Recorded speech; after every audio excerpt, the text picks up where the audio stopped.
All right, welcome back to the Krueg show, everybody. We had a little bit of technical difficulties there. All right, welcome back to the Krueg show, everybody. Now we're getting the reverb. Are we getting the reverb? No, we're all right. All right, let's see. Give the band the rest of the night off. Thanks, guys. Appreciate it. All right, we're back. Larry Krueger, Ryan Smith, Dan Coach Emilio, Cyrus Sotzis. Oh, where's Cy? Oh, yeah, he's outside getting high. All right, so we're going to get Cy back in here. God only knows what's going to happen. But we had hundreds of people in the Bob Dylan, everybody must get stoned.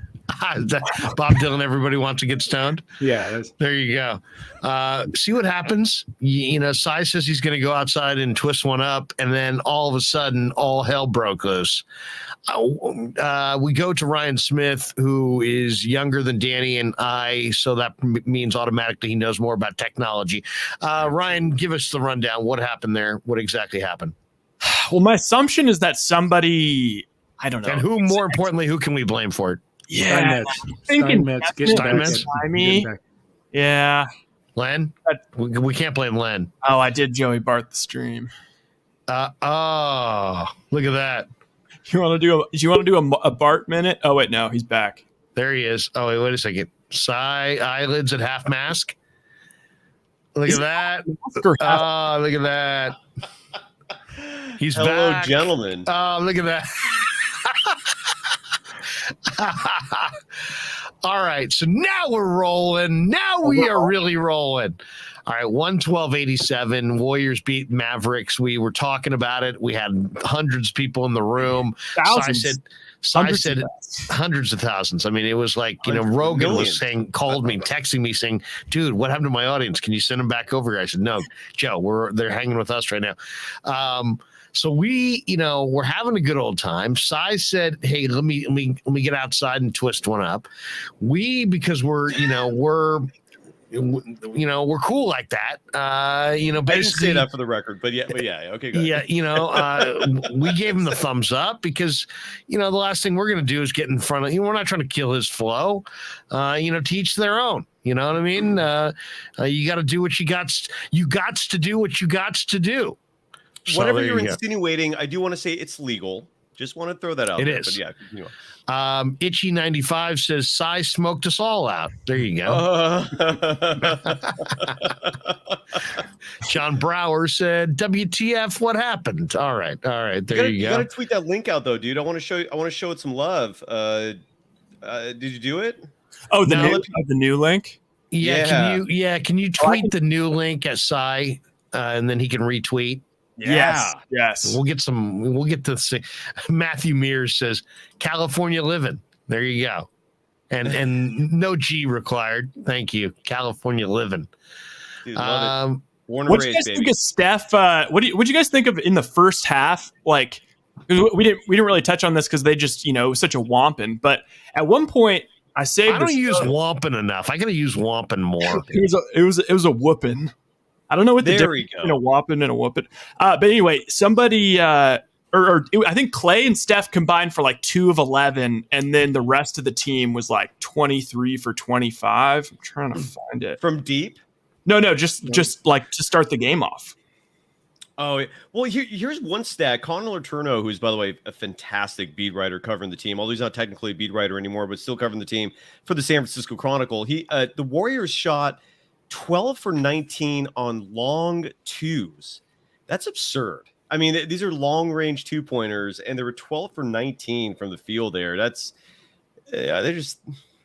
Do you guys have a favorite play in this game? Because my favorite play was the first half, where Green gets the 3-point play, and then he goes extra flex on whoever it was. Oh yeah. Dan, Coach Emilio, once again, Dan Coach Amelia, give us a little Draymond right there. Can you give us the flex? Yeah, there you go. Very similar to Draymond. I'm pretty beefed up. It wasn't just the flex. It was the flex and the kind of the stare, the stare down with the, and then it was kind of a double flex. You know what I mean? That was pretty strong move. Like, he anticipated the contact, knew he was going to draw the contact, kept his balance, gave himself an ability to finish. You know what? It looks accidental. It ain't. You practice that, and Draymond, came through, and he made the free throw. Better yet, to convert the 3-point play. One of my favorite plays of the game, for sure. What was happening tonight with Steph? He missed 3 of his first 5, I think, or yes, that is correct, Coach. I mean, the 2 he missed, they got it back, and he made a 2-point shot right, off the rebound, so it didn't hurt him there, but just really uncharacteristic of Steph missing. I until this year, he did it in the Memphis series. I said I never seen him miss 2 in a row on not back, but with 2 shots when he gets 2 shots. I've never seen him do that. He's done it twice now. Yeah, in the playoffs, and I know he's not going to miss when it counts. Yeah, Coach Jimmy Mole wants you to look the camera in the eye when you flex. Can you flex one more time, but look the camera right in the eye? I mean, there you go. Look at that. You went COCC. That's for Jimmy Mole right there. All Jimmy, right. there you go. You ask, you shall receive. Ryan, what was your favorite play? Oh, my favorite play? It has to be the Steph basically almost throwing the ball away, and then running around, getting it right back, and all of a sudden having a wide open 3. Because I just felt like that was that play. Like, you could show that play and be like, this is the Warriors. Like, they're a little sloppy and whatever, but they've always kind of got it under control, and they're always going to end up making the right play and doing cool. Okay, I found that thing. They were at one point, Curry and Thompson were 2 for 12, and the rest of the team was 18 of 23. So from deep or just from the field? From the field. Wow, that's weird. That is weird. Clay had 0 at half. He was having I kept saying, stop dribbling, Clay. Clay, for the love of God, stop dribbling. Well, it's weird, too, because Clay's bringing the ball up the court a lot now. I don't think I've ever seen that before. I mean, he was a point guard in high school. I mean, so he's got the handles, but it is weird. You're right. But you also saw the Mavericks, their entire strategy, and Larry, we were going to talk about adjustments before the whole thing shut down. Right. You could tell that the Mavericks defense, their entire strategy was, A, Steph's not going to beat us, and then B, Clay's not going to beat us. Like, that was really their focus, and it's a huge reason why Wiggins had wide open 3s. Now, fortunately, he was making those, which was huge. Draymond had, I think for the night, he had it was in double figures, 10 points. Yeah. He had 9 rebounds as well, but he made some big shots because he had that opportunity. Kevon Looney, we talked about, also had scored in double figures because, again, they're going to have their opportunities, and if they capitalize on that, the Warriors are going to win, plain and simple, because the entire focus of the Mavericks is stopping 1 Steph, 2 Clay. And my favorite play, by the way, I don't know if you folks remember this. It was I think the end of the third quarter, maybe the half, where Jordan Poole had that crazy move where he's mastered already. It's a subtle thing for players to learn, but it shows me that they focus on the details. And Jordan Poole has figured out how to use that pivot foot to the T. And he was just moving around, and he hit that shot as the clock expired. Was it the end of the third? I can't remember exactly. It was the end of the third. Yeah, it was yeah.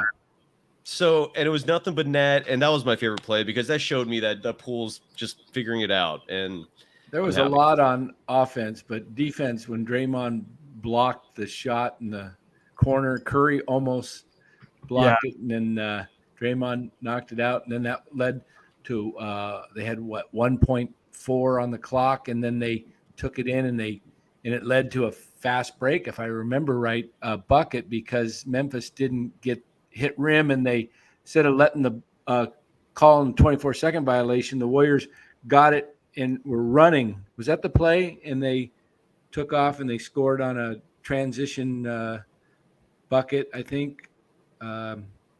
I just remember that sequence. I'm pretty sure that's what happened. I'll tell you what one key in this game tonight, and it's really an underrated aspect of Golden State's team right now, is their team rebounding. I mean, look at how many guys pulled 5 boards. They had 7 different players in the box score tonight register 5 rebounds or more. That's a ton. Seven players with 5 rebounds each. Everybody in the starting 5, Green, Wiggins, Looney, Curry, Thompson, led by Curry, who had 12 rebounds. Curry, let's be honest, Curry is a really, really good rebounding guard. Thompson is a very good rebounding guard. So it's together as a backcourt, they're really well above average. Then you've got Wiggins, who's going to the glass, a Green who goes to the glass, Looney who goes to the glass. And then when you go onto the bench, they got 6 rebounds out of Porter in 23 minutes. Heck, Damian Lee played 12 minutes and grabbed 5 boards. When they're going to the glass as a group like that, man, I think that, when you got this kind of firepower and this kind of depth and you're this talented offensively, and then you got guys who are, everybody's thinking, let's get up on the boards and let's get up on the glass and rebound the ball. That's going to be a really, tough team to beat in any level in this series, in the next series. If you can rebound the ball like that, man, and you've got the offensive firepower they have, good luck. Absolutely. They are peaking with a purpose. And they've been doing this all year. I wasn't worried at all about the regular season. They've been focused toward this, and they are just starting to, play. The core is just starting to play together, the last series or so, last 2 series, and they're getting more and more acclimated again with each other. And we talked about age earlier, the Warriors, you mentioned it, Cy, about Green and Clay being 32 and Steph being 34. Steph's a young 34. He is not the typical 34-year-old. His trainer, Brandon Payne, Curry's got the body of like a 30-year-old. He really can play longer. If you remember all these years, he was pretty small and he didn't. Now he's bulked up, but his body and his conditioning, he can go, I believe, till he's 37, 38 and play at this level. But I do believe the Warriors are motivated with many things. Number one, you never know when you're going to get here again because of injury, and they've been through that with 2019 and against Toronto. So these guys are super, super motivated, and they want to not only win it for themselves, but they want to prove the national media wrong. And they want to win it. Prove Steinmetz wrong, right? I mean, it's all, they want to win it without KD to show that this guy, they can get to the top again. I mean, they're not going to talk about that, but internally they're thinking that. And that's why I picked him in 5, because I don't think they're going to let up. See, the Warriors know they can't let up. Because if they let up and they let Dallas take a couple, anything can happen with an injury. They saw that. They experienced that with Clay. They experienced it with KD that year. So they are motivated to, Larry, you said it could happen in 4. They did that with Portland a couple years ago in the conference finals. I believe the Warriors are out to prove something, not just to everybody else, but they have a chip on their shoulder. They always do. They always do. It's crazy, and I love that about them. Tommy Huxley says Stephen A. Smith picked the Warriors to win it all. Is that true? Yeah, he did. And early on. Yeah, him and I. He's the only other person I. Go ahead, sir. I was gonna say Drake bet on him to win the championship at the beginning of the postseason, but Steve, was it? Are you talking like? Stephen A's been talking about them since the beginning of the season. He was. He's the only guy I saw do that, and kudos to him. Yeah, because He did, yeah. Where are you guys right now? Where are you guys right now? I want all three of your opinions on this one. Boston, looked great in the first half of game one last night. Miami came back and flushed them in game two. It almost looks like two different games in the second half, and got a nice convincing win. Miami's up 1-0 going into game two tomorrow night. Based on what you saw tonight from Warriors-Mavericks, based on what you saw last night from Celtics-Heat, what do you think is the easiest route to getting it done, to having the parade? Obviously they get the Mavericks, but who would you rather play based on what you saw last night? Cy, let's start with you. Heat. I'll still take the Heat. Only because again, every round, is all about matchups, right? And the Warriors match up best with the Heat. The Heat, look, it's weird that the Heat and the Warriors are in the same boat where people just constantly sleep on them. I don't know why that is. When you look at their experience, and really when you look at the variables that are probably the most important outside of talent in the postseason is experience. And these are the two teams that have the most of it.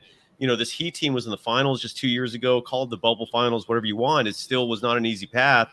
And then you look at the Warriors, whose core, went to 5 straight NBA finals. And as coach just mentioned, they're not old yet. And yet people seem to just want to, go down that road and say that they're past their primes. I don't see that. I mean, the only thing with Steph that, you can make the argument for is the shooting percentages. And again, that correlates more with his usage rate skyrocketing, largely because of Draymond being out for those 2.5 months. So I don't, I don't see it. But the Heat, not only do I think the Heat will win that series, and it might be close, and I could be wrong with that. I wouldn't bet money on it, but I do think they'll win. But what's up? You mean the Celtics? No, I think the Heat will win the series. Okay. Yeah, I wouldn't bet money on it, but I picked them at the beginning, and I still think they will, just because.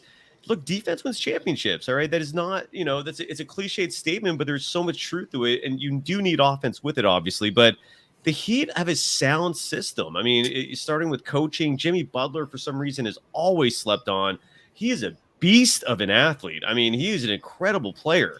Talk about a chip on your shoulder. All that guy does is play with a chip on his shoulder, and he backs it up with his play. That big game he had against the Celtics included 0 3-pointers. When you look at the stats, it's incredible. But I'd rather play the Heat because I think the Celtics, they mimic the Grizzlies a little bit in terms of their length, in terms of the switching, in terms of the athleticism. I don't think they're as good as the Grizzlies, but they're close. And Jason Tatum is starting to come into his own. I would rather face the Heat, and I think they will. That's my prediction. What do you think, Ryan? Yeah, I'd way rather face the Heat. I actually think the Celtics are going to end up winning. I actually placed a little wager on that. I bet because I was like, the Warriors, it's like almost minus 200. So I was like, all right, you know what I'm going to do? I'm going to wait for the Heat to lose game one. I mean the Celtics to lose game one because I figured they would, and then bet on the Celtics at some bigger juice. But good strategy. Yeah, has the line moved since game one? Dramatically? Yeah, just because also I don't know if they adjusted the team's power rankings in terms of that, but just they only have to win 3 more games now, the Heat. So sure, odds wise, makes it plus Horford being out, maybe. Yeah, I gotta say the Celtics have always seemed like kind of a tough matchup in the regular season games, and I mean I know they always get up for us, dating back to 2016 when we had the 25 game winning streak to start the season, and then the Celtics tried to end that. They treated that game like a playoff game, and I feel like ever since then Tatum always plays really well versus us. I honestly haven't really experienced Robert Williams as this new Robert Williams, piece. Like, that's only been like a this year thing, but that could get scary. I will say, I wanted to bring this up. Steph, although he had poor shooting first half, God, I've never seen him play such good defense. Like in his elder years, like, oh my God, he was staying in front of Luka. The amount of times where he got because older Steph, it's like he's trying, but also it's like you're seeing a lot of like, oh man, why are you doing that, Steph? Like they could easily call like a little foul, little ticky-tack foul there. But like he was just playing phenomenal defense, and it was really cool to see. I mean, I saw all the pundits on Twitter and like the smart, like whatever, like Haralabob, and they're talking about how like it should like horrible Clay and Poole look on defense. And it's like, Steph is just like, honestly, not just a plus defender. I actually think that he's like a really good defender, like now at this point, which is kind of crazy. Well, he's smart. I mean, he's smart. Yeah. He knows all the players in the league. Alex Breitler says it's absolutely amazing how little respect the Warriors get. Pundits describe the Warriors as past their prime. They obviously haven't watched this team very much. It's not even that old of a team. I would say most of the guys are in the prime of their career. Mm-hmm. The only guys at all that are old are Steph and Bielitsa and Porter and Clay. And right? Iguodala. And Iggy, if Iggy Iguodala, but I mean, Iguodala he might to come me back. That is a weird wild card, but I mean, he might come back and play. And if he does, that's a huge benefit. He doesn't hurt the team. I mean, he's not only an incredible passer and ball handler, but defensively, he's almost like a center on this team at this point. Yep. He's 6'8" or 6'7", whatever you call his size. He plays big out there. I mean, I don't know. And he's nimble. I mean, we saw him in the Nuggets series. He didn't play for like 3 months, comes back and throws down a monster dunk. One of the first things he does is plus minus was solid. I mean, he wasn't turning the ball over. He was playing great defense. I actually think if Iggy comes back and he's healthy, that is another great player you're inserting into this lineup. And then we have Gary Payton II who might come back in a week. I really think the GP2 thing is huge if they play the Celtics. I really... That's where he would be insanely valuable. What's the status of Marcus Smart? He's going to be back for game 2. He'll be back game 2. See, here's the thing about Boston is their home court is just, I mean, the fans are just crazy. Mm-hmm. And I think Boston, I'm with Ryan on this one. I like Boston to win the series. I think Boston's going to get game 2 in Miami, and I think they're going to win all the games in Boston. So let me ask you this. If both you guys think the Celtics are going to win the series, right, why did they lose game 1? Why do you think the Heat won? I think it was, I watched the whole game, and I mean, I got to say, so I mean, after the first half, if you looked on Twitter and just how everyone felt, it was like, oh my God, the Celtics don't have Smart or Horford, and they're taking it to the freaking Heat. And Jason Tatum looks like a top 5 player in the league. And then the second half was honestly shocking. That was, I said to Lair that Jimmy Butler, that was the best performance of any player in any single game I've seen this year.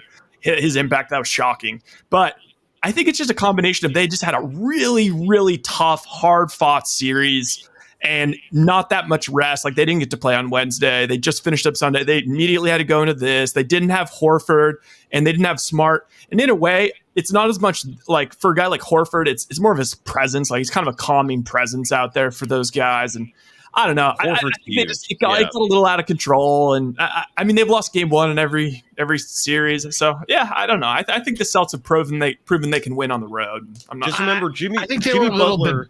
They were a little bit better with the ball too. I mean, let's be honest. Yeah. I mean, I thought Miami took care of the ball a little bit better, and then I mean, you got to give it up to Jimmy Butler. Also, I think Marcus Smart is a key cog. And the thing with Miami too is the Vincent Strus backcourt gave him 28 combined. I mean, he was hitting huge shots in that game. Like, those that can't happen. Threes. I mean, that can't happen. So to me, that was He does that. It's Jimmy Butler, and don't sleep on Jimmy Butler. It's not like that was a one game off, like one random game that he pulled. He does this consistently. He did it to the Celtics 2 years ago in that bubble series. That's why they went to the finals. I will say this: Marcus Smart and Al Horford to me is actually way more important than Marcus Smart. That's true. He's huge. He stepped up. But if the Heat get Kyle Lowry back, and Lowry's going to be out in game 2, but if they get him back and he plays like the Kyle Lowry who was a huge piece of a world championship team, I think the Heat will win that series. But if Lowry doesn't come back, then it's anybody's game. Like I said, I wouldn't bet on it. This is just me predicting without a lot of confidence. But people are sleeping on the Heat, man, and they've had the best team all season for a reason. Like they're good. They are a good team. And they're not even playing Duncan Robinson at all. Guy can flat out stripe it, and they don't play him at all. I just think Marcus Smart, if Horford and Smart can come back, I think that's going to be huge. And then I think Grant Williams could be a whole lot better. I mean, Grant, when you look at Boston and when they've gotten on good runs, man, Grant Williams is right in the middle of the action. This first game, he didn't really get involved. So he only took 5 shots. He played 35 5 minutes, but he just never looked like he was comfortable out there. So I look for him to step his game up. I like Boston to get game 2. And I think that series, it would not shock me if it went 6 or 7 and it's a knockdown drag out, which may really help Golden State, because if Golden State can put the quick flush on the Mavericks, get GP2 back, get some of their veteran players off their feet, maybe get 3 or 4 extra rest days than these two teams in the East who are going to beat the hell out of each other for 7 games or 6, at least 6. That could be a key factor vaulting into the finals. Just the relative freshness of the Warriors compared to whatever team comes out of the East. I'm looking. That could be a major angle in the thing. Yeah. Oh yeah. Yeah. It reminds me almost more like, I was always so pissed off, like the way like LeBron just got to cruise through the East, and it just seemed like he was always just like pretty fresh, and like the Warriors would be like coming off the Kevin Durant, Russell Westbrook, James Harden, Thunder, and playing all these super tough, the Spurs and Rocket, all these teams that were just so tough and that were proclaimed like, oh, this is the real championship. Yeah, whoever's coming out of this East, I mean, if it's the Celtics, that is one of the most all-time. Think about this run. They take down KD, Kyrie, and the Nets, then take down the defending champ, Giannis, freaking Bucks. Then this unbelievable Miami team with Jimmy Butler going crazy, and then the Golden State Warriors, the dynasty. I mean, that's some all-time stuff right there. That would be. That's a great point. That is. Did you guys see who was sitting courtside? Guy Fieri, Mr. $80 million Food Network. Okay. Do you guys ever watch Diners, Drive-Ins, and Dives? No? No. Yeah, I've seen it. Yeah. Good. Wait a second, you've seen it? Guy Fieri? Yeah. That show's on 24/7. Yeah. I think everybody's seen it. Oh, yeah. But, I mean, I've visited one of the restaurants he did down here in not too far from me. Are you a fan of Guy Fieri in the grocery games or the Diners, Drive-Ins, and Dives? It's okay. I mean, I like it, but it's not something I watch a lot. If you could sit courtside in an NBA playoff game and you can have anybody sitting next to you, who do you want sitting next to you outside of Guy Fieri? Ooh. Oh, that's a great question, Larry. You asked this to me with Zach. I think I said something bizarre, like Bill Belichick or something. Yeah, I guess Bill Belichick.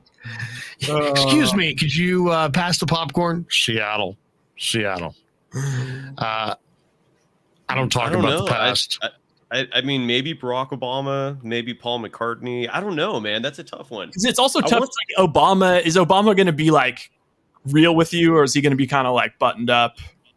I don't know, but I would find out. So that alone would be interesting. I don't know, man. I have to think about that. Matthew Mears says E40. E40 is a big guy, though. What's that? Have you guys? I've never sat courtside in my life. It's a dream of mine to do that. Have you guys ever sat courtside for a? I did sit courtside. I did sit courtside once at a Kings game in Sacramento. Nice. You know what it's like to look around and just go, "Excuse me." Yes, that's right. I'm a big deal in Galt, everybody. Thank you. Yes. Yes. Thank you.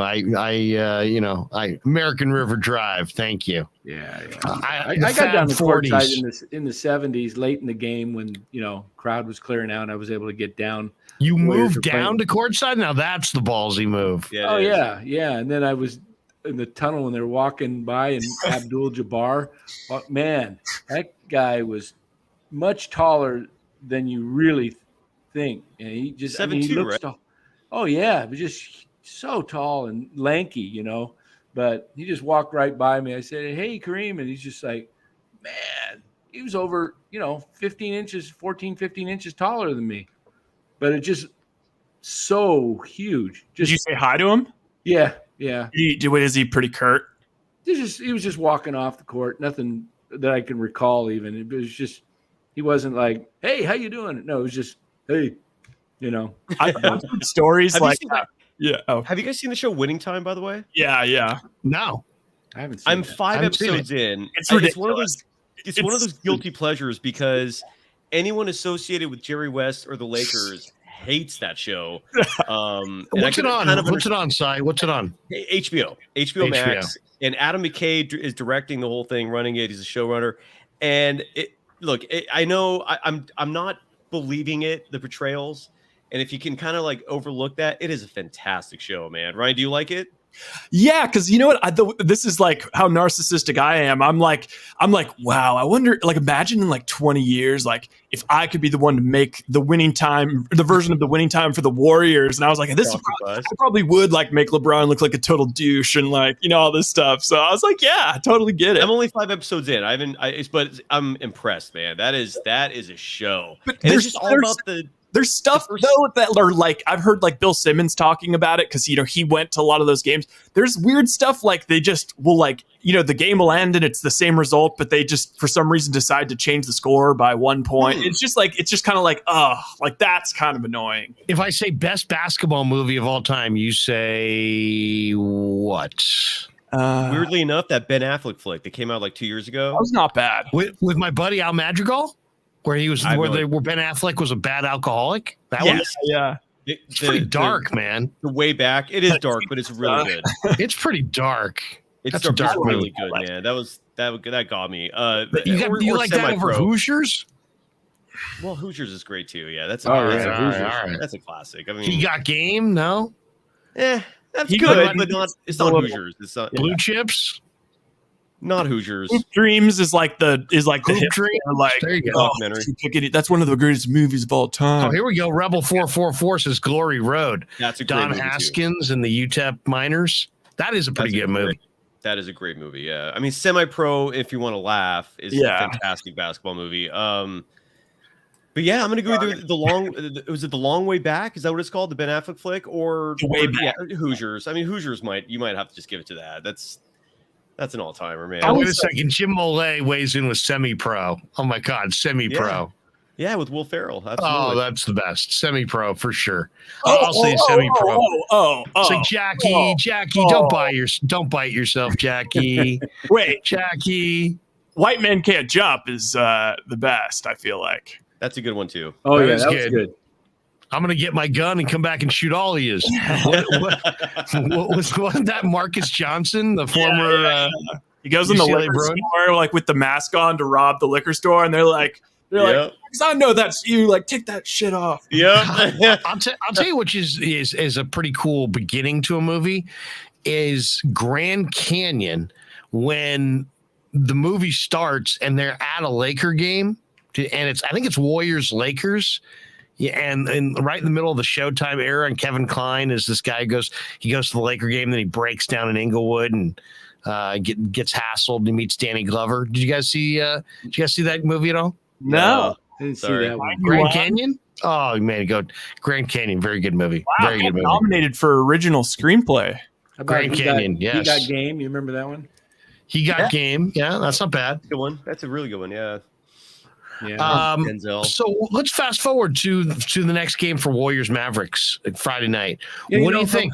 What do you think we're going to see in that game? I mean, do you expect the Mavericks to I mean, tonight was like the Mavericks. It almost feels like the series hasn't even begun yet because the Mavericks didn't really push back. This game was never really threatened.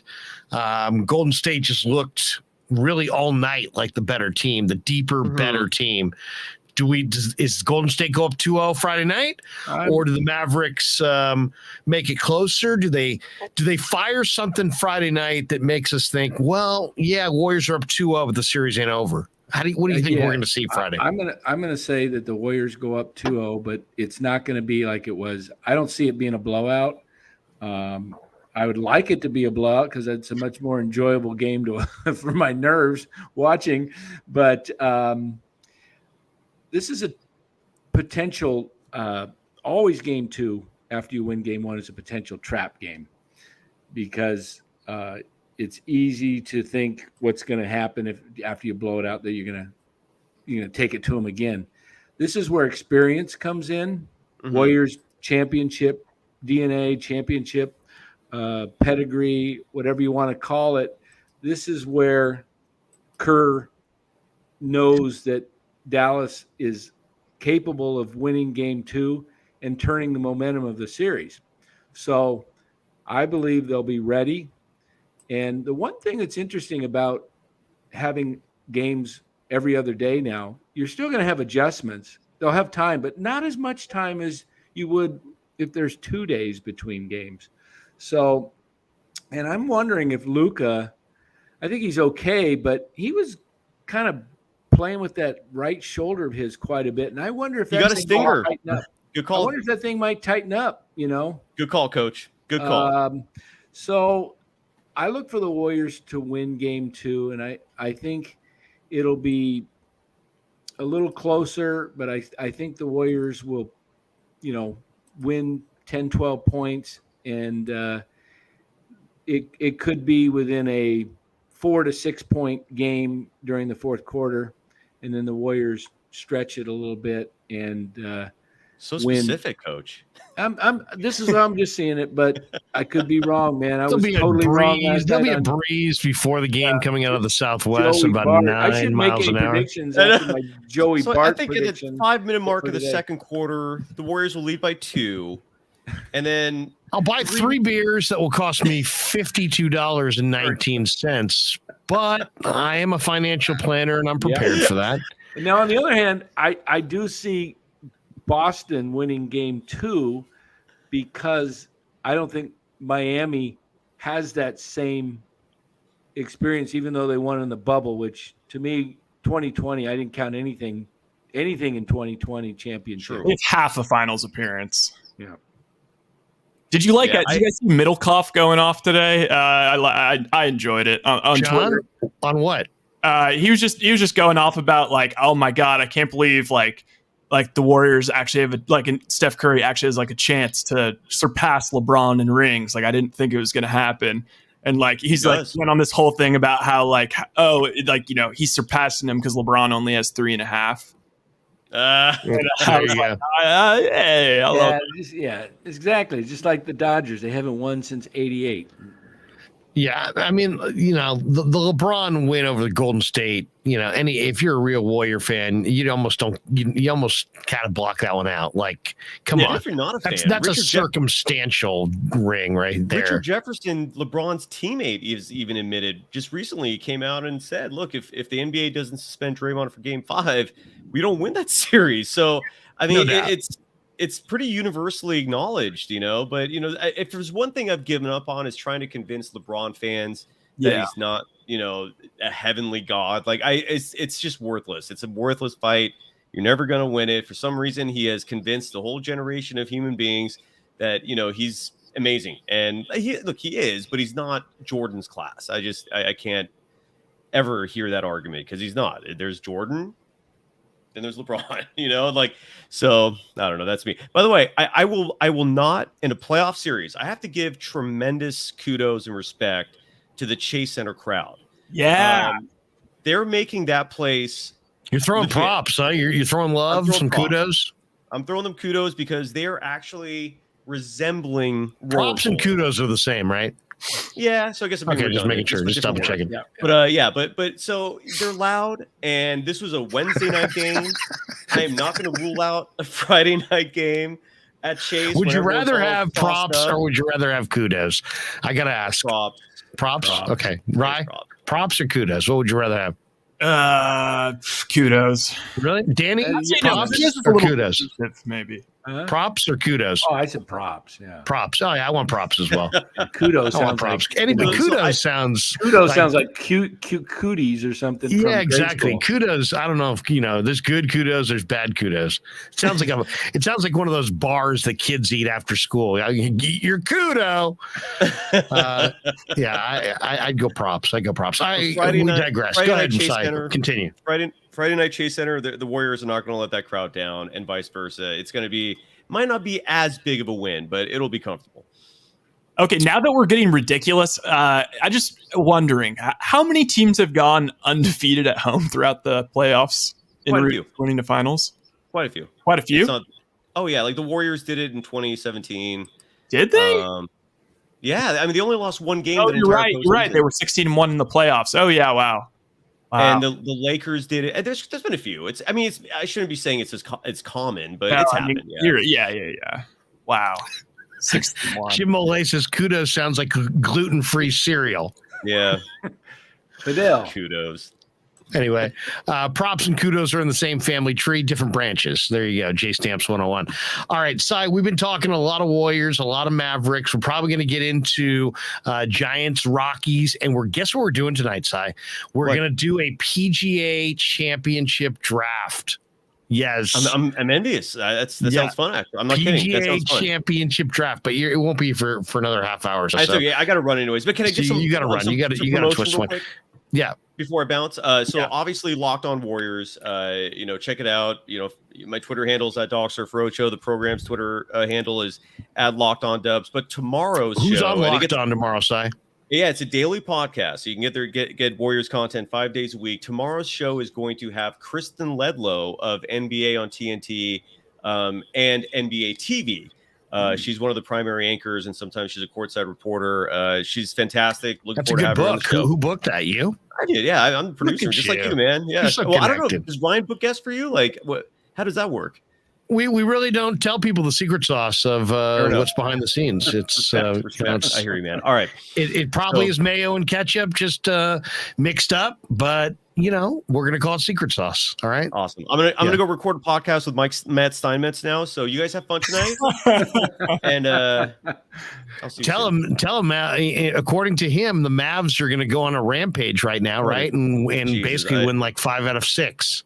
That's ridiculous. Is there any chance? I mean, is there any chance at all? I mean, this is a guy who claims to know a lot. Is there any chance at all that the Mavericks beat the Warriors 5 of the next 6 games? 4 out of the next 5, you mean? I mean, 4 of the next 5. Yeah. Excuse me. You're right. 4 of the next 5. Like 1%. It's pretty disrespectful to pick the Mavs in 6. That means you're saying that they're going to win in 6. In Oracle, or I mean, in a Chase Center, like okay, No, 6 is in Dallas. Yeah, but still, 6 is in Dallas. Ridiculous. You're right. It's ridiculous. Never mind. It's ridiculous. It's just and he's employed. Congrats, like whoever's paying him. What are you doing? Like, anyways, I'm done, man. I'm paying too much. We might as well open it with 2 different podcasts, 2 different streams. I mean, 2 different attacks on Steiny. I mean, it's just not right, but.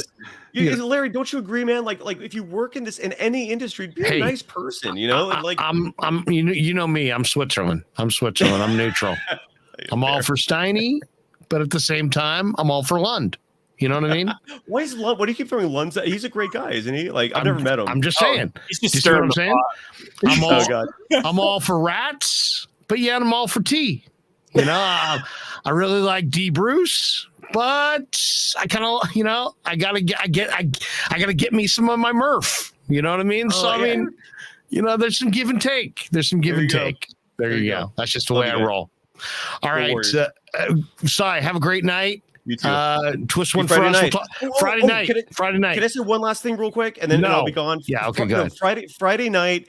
I'm actually going to join you guys half an hour late. I'm going to host a live Locked On Warriors.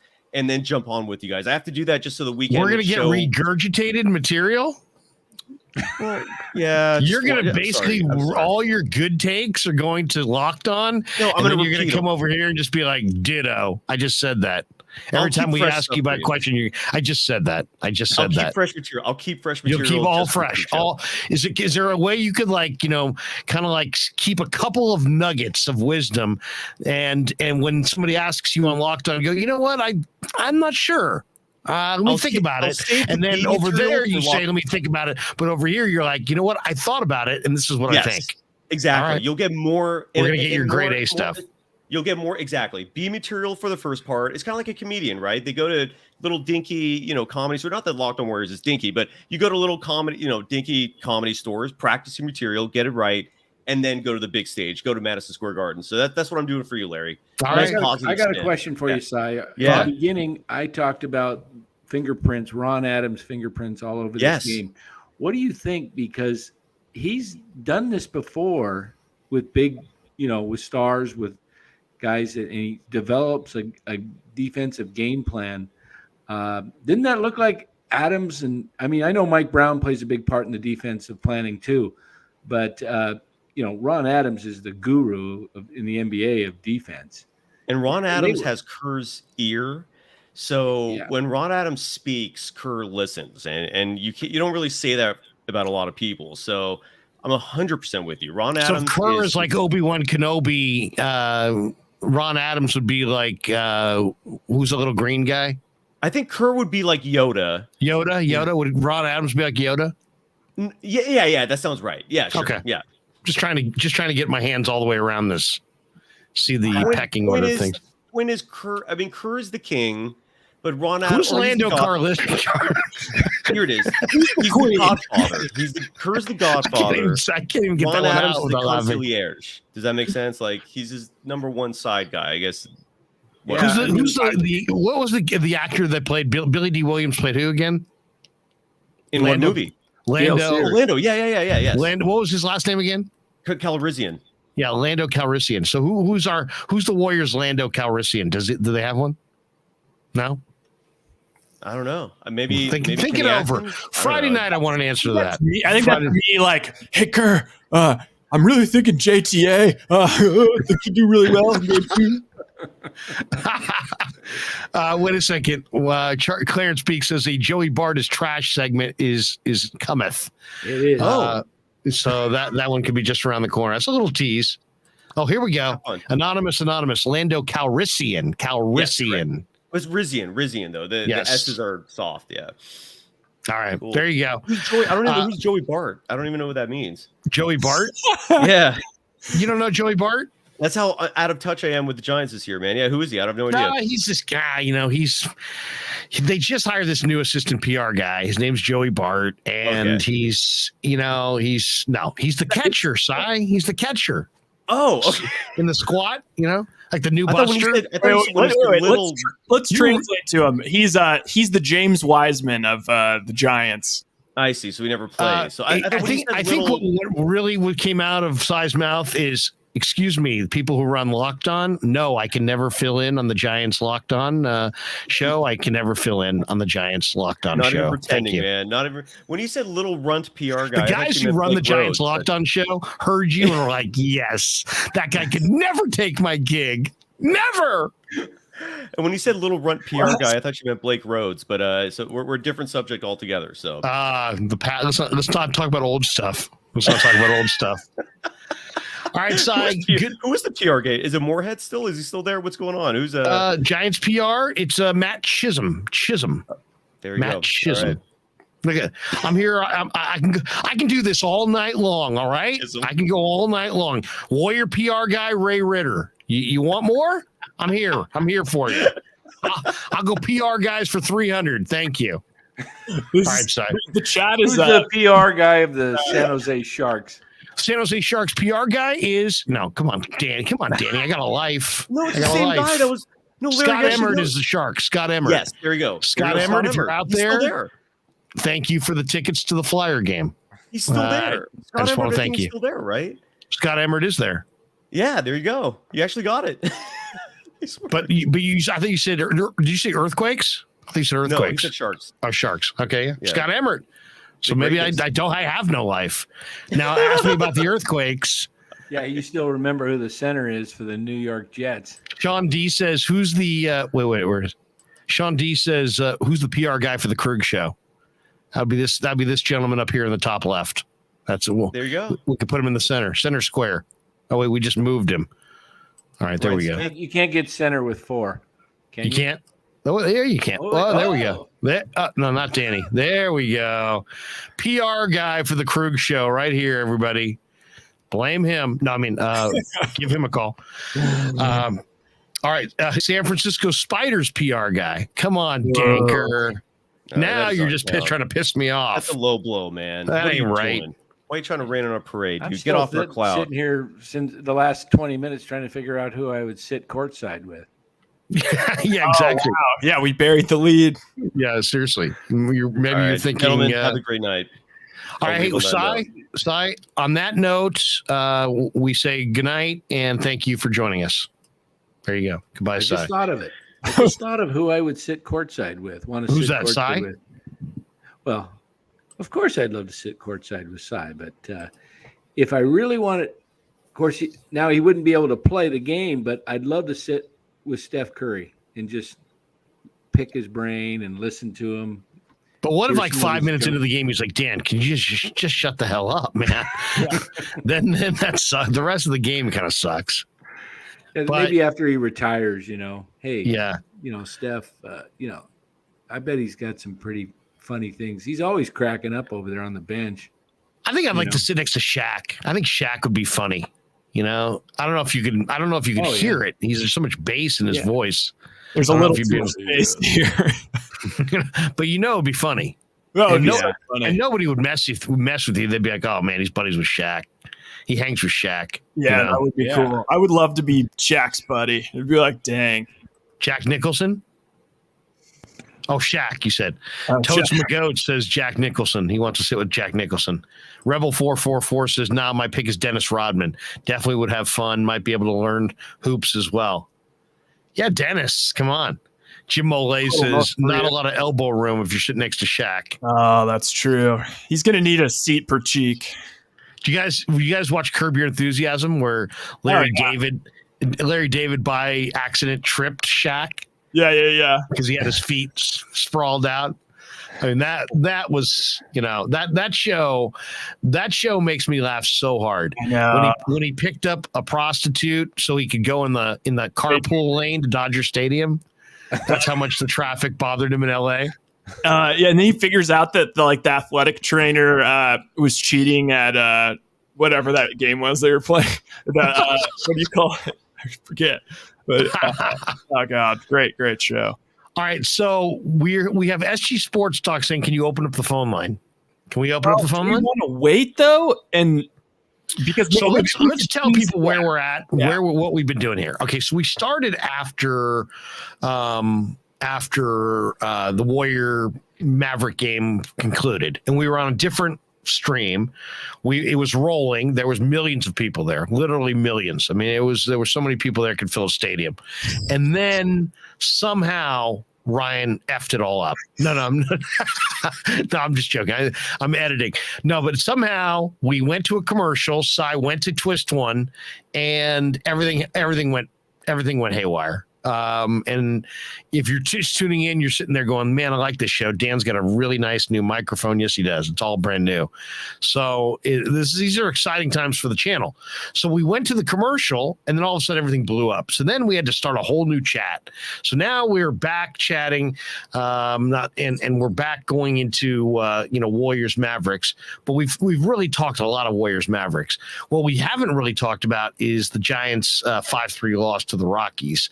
So why don't we talk a little bit about that? And then what we're going to do is we're going to finish up strong tonight with a PGA Championship draft. You say, what? So why don't we go and flash the odds here? We have the odds. Oh, I was just pulling. Okay, I could put them up, but they are going to block the screen a little bit, but that's okay. Oh, you got it. Yeah, I got them up there. So we will open up the phone lines, but these are the odds on the PGA Championship. If you're following it, starts tomorrow at Southern Hills in Tulsa, Oklahoma. And I don't know how much of a golf fan anybody in our audience is. I'm a pretty big golf fan. But when I say pretty big, I'm going to watch like Sundays of like maybe 6 or 7 tournaments, and then I watch generally like 2 rounds of the majors, and maybe there'll be like U.S. Open and Masters. I may watch all 4 rounds. That's kind of my level of golf fandom. I mean, am I watching 4 rounds of the Colonial? Hell no. Am I watching the match play championship start to finish? Hell no. But I am going to watch a number of events throughout the year, and I always watch the majors. Not the British as much, guys, because it just seems like the British it's just a terrible thing to watch. It's gray grass, and it's in the middle of the night, and it's just, I don't watch a lot of PGA. I watch the PGA Championship. I watch the Masters. I love the U.S. Open. But so what we're doing is we're going to give away a Krueg Show t-shirt to the winner of the PGA Championship draft. So we are going to basically have, are we going to do this video calls or audio calls, right? I think we could do either. Okay. We'll go video calls or audio calls. And basically, Rye will pick out of a hat between me and Rye and Danny. We're going to have 15 total people in the draft. And so you can pick, and one of the picks can be the field. So obviously, we want everybody accounted for. So generally, when we've done this in the past, I mean, we did it a lot in the 90s. Tiger went 1, Phil went 2. Sometimes a third golfer would go. Almost always the third pick or fourth pick was the field. And then we'll go through until we have, 14 or 15 contestants. Everybody will pick a golfer. Whoever wins, and somebody will win because somebody will have the field, they get a Krueg Show t-shirt. And we'll get their address and we'll mail it out to them. So there you go. That's as simple as that. We're going to do that at in about 15 minutes or so. We'll get the PGA Championship draft rolling. SG Sports Talk channel says Tiger's my favorite golfer. That's great to hear, but I don't know that I would go with Tiger. I don't think Tiger's ready to win quite yet, but he's fun to bet to make the cut, but that's about it. Yeah, I mean, he may go top 25. That would be an incredible accomplishment if Tiger went top 25. But we'll talk a little golf in the final half of this hour as we take it to 11 o'clock tonight after Warrior basketball. All right, let's talk a little bit about the Giants today. Giants had a 3-2 lead. Rockies scored 2 in the first. Giants tied it with 2 in the second. So it was a 2-2 ball game going to the fourth.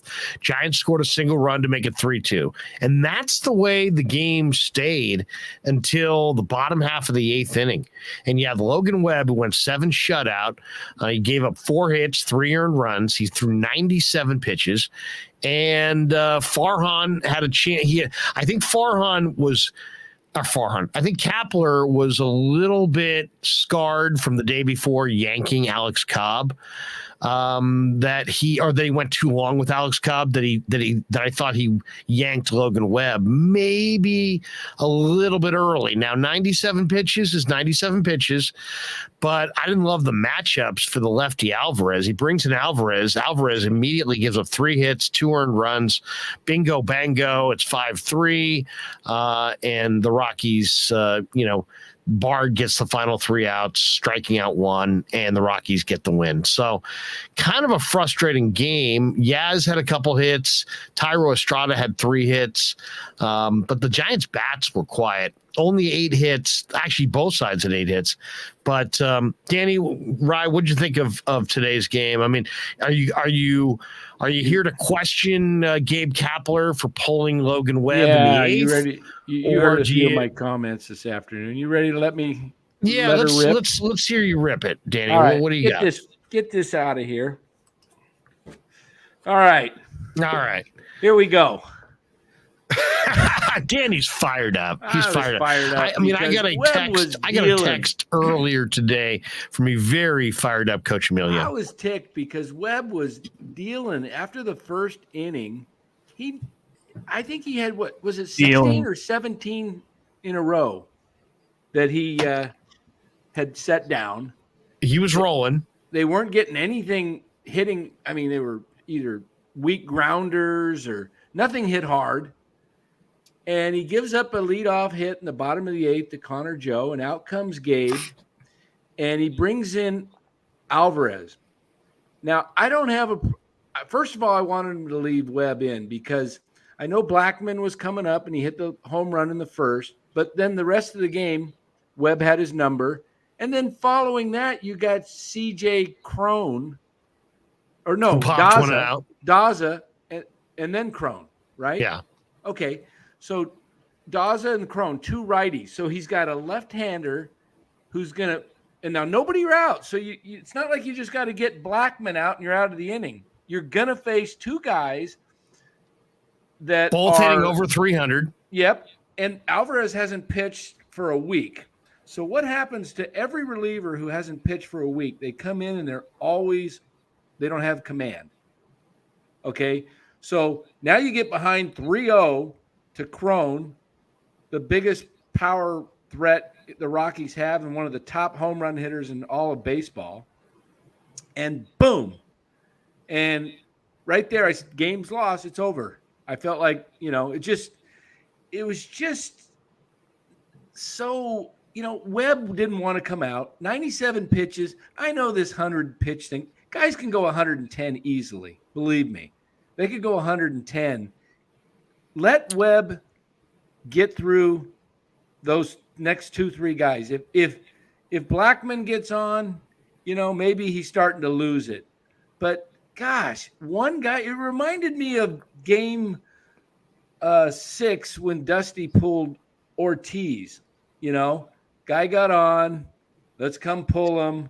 Wait, well, Russ, before you get out of here, Russ, here, keep the ball for a souvenir and we flip it to you. Oh, let me incite the other team. Thank you. Thanks. Thanks for that. Like, Webb had total control of the game. Okay, let me push back on this a little bit. One, he's at 97 pitches and he's had arm problems in the past, and it's a long year. So I kind of get that aspect of why he pulled him there. I agree with you. I didn't like the matchup, and I definitely didn't like going to Alvarez there. But my angle, now maybe we're watching things differently. My angle was, you're at Coors Field. You got 3 runs early. You didn't tack on a single run. That's why you lost. They went the Giants went 1 for 10. 1 for 10 with runners in scoring position. They left 8 on base. They couldn't get a big hit. Bart went 0 for 4 with 3 strikeouts. He's hitting 174. So, I mean, to me, when you score 3 runs early, you got to add on. It's Coors Field. Eventually, the Rockies were going to mount some kind of rally. I would say 3 runs at Coors is, that's not enough. 3 runs at home against the Rockies, okay, maybe you got to hold that lead, but 3 runs in Coors is not enough. You need 6 to win there, and the bats were very disappointing today. So to me, that 1 for 10 with runners in scoring position is the real number that I walk out going, damn, they let one get away today. I just felt like the bats needed to come through in some bigger situations. They had guys on base. They just couldn't get that big hit and kind of drive it, break the log jam and add on. And they gave Colorado. Colorado hung around. Suddenly, all it took was a bloop and a blast, and get to the 8th inning. Boom, there it was. So it's easy to say Kapler blew it on the Webb to Alvarez pick, and I'm kind of with you, but I put this on the Giants hitters. Yeah, I mean, I was so frustrated watching Bart just swing and miss. I mean, one of his swings was just like almost like oh wait, this ball's going by me, I better swing. It's just like a weak swing, and then another time he took a slider right smack down the middle when the guy had been throwing him nothing but sliders. It's like, oh, I think I'm going to guess fastball. I mean, it's just like, oh my goodness. I mean, you got to score more than 3 runs at Coors Field. Yeah, yeah. And I know that. And they got some runs early. They looked pretty good early in the game. They were working Freeland for pitches. They were making him work a little bit, but then, you don't add on, and then all of a sudden it's, the margin for error is too small. Now, A. Brody 7 is donating $5. He says, Juan Soto to the Giants? Am I crazy now? You said it couldn't happen. I said it could. Now the Nationals are looking at trades. What do you think? Okay, so this story came out earlier today that the Nationals may actually consider trading Juan Soto before the end of the year. They say that the Padres and that Toronto are considered the front runners. Jesus. That's all we need to see is the Padres with Manny Machado, Tatis Jr., and Soto in the same lineup. That would almost guarantee that they would be a contender for years to come. If I'm the Giants, this is where I pivot. I love Marco Luciano. I love Hunter Bishop. I love Kyle Harrison. I love all their, the fact that they've now invested in the prospects and the farm system. But Juan Soto isn't going anywhere. I don't even think he's arbitration eligible, I think, but I mean, they've got to have control. There's got to be 3 years of control there, maybe more. All right. I mean, he's not going to be a free agent for years to come. So if they want 25, isn't he? 25 years old or 2025? 2025, I believe. Yes, I mean, you got him for sure this year, next year, maybe even 3 years of control. So guess what? They want Marco Luciano, give them Marco Luciano. Yep. They want Hunter Bishop, give them Hunter Bishop. They want Kyle Harrison, give them Kyle Harrison. They want all three, give them all three.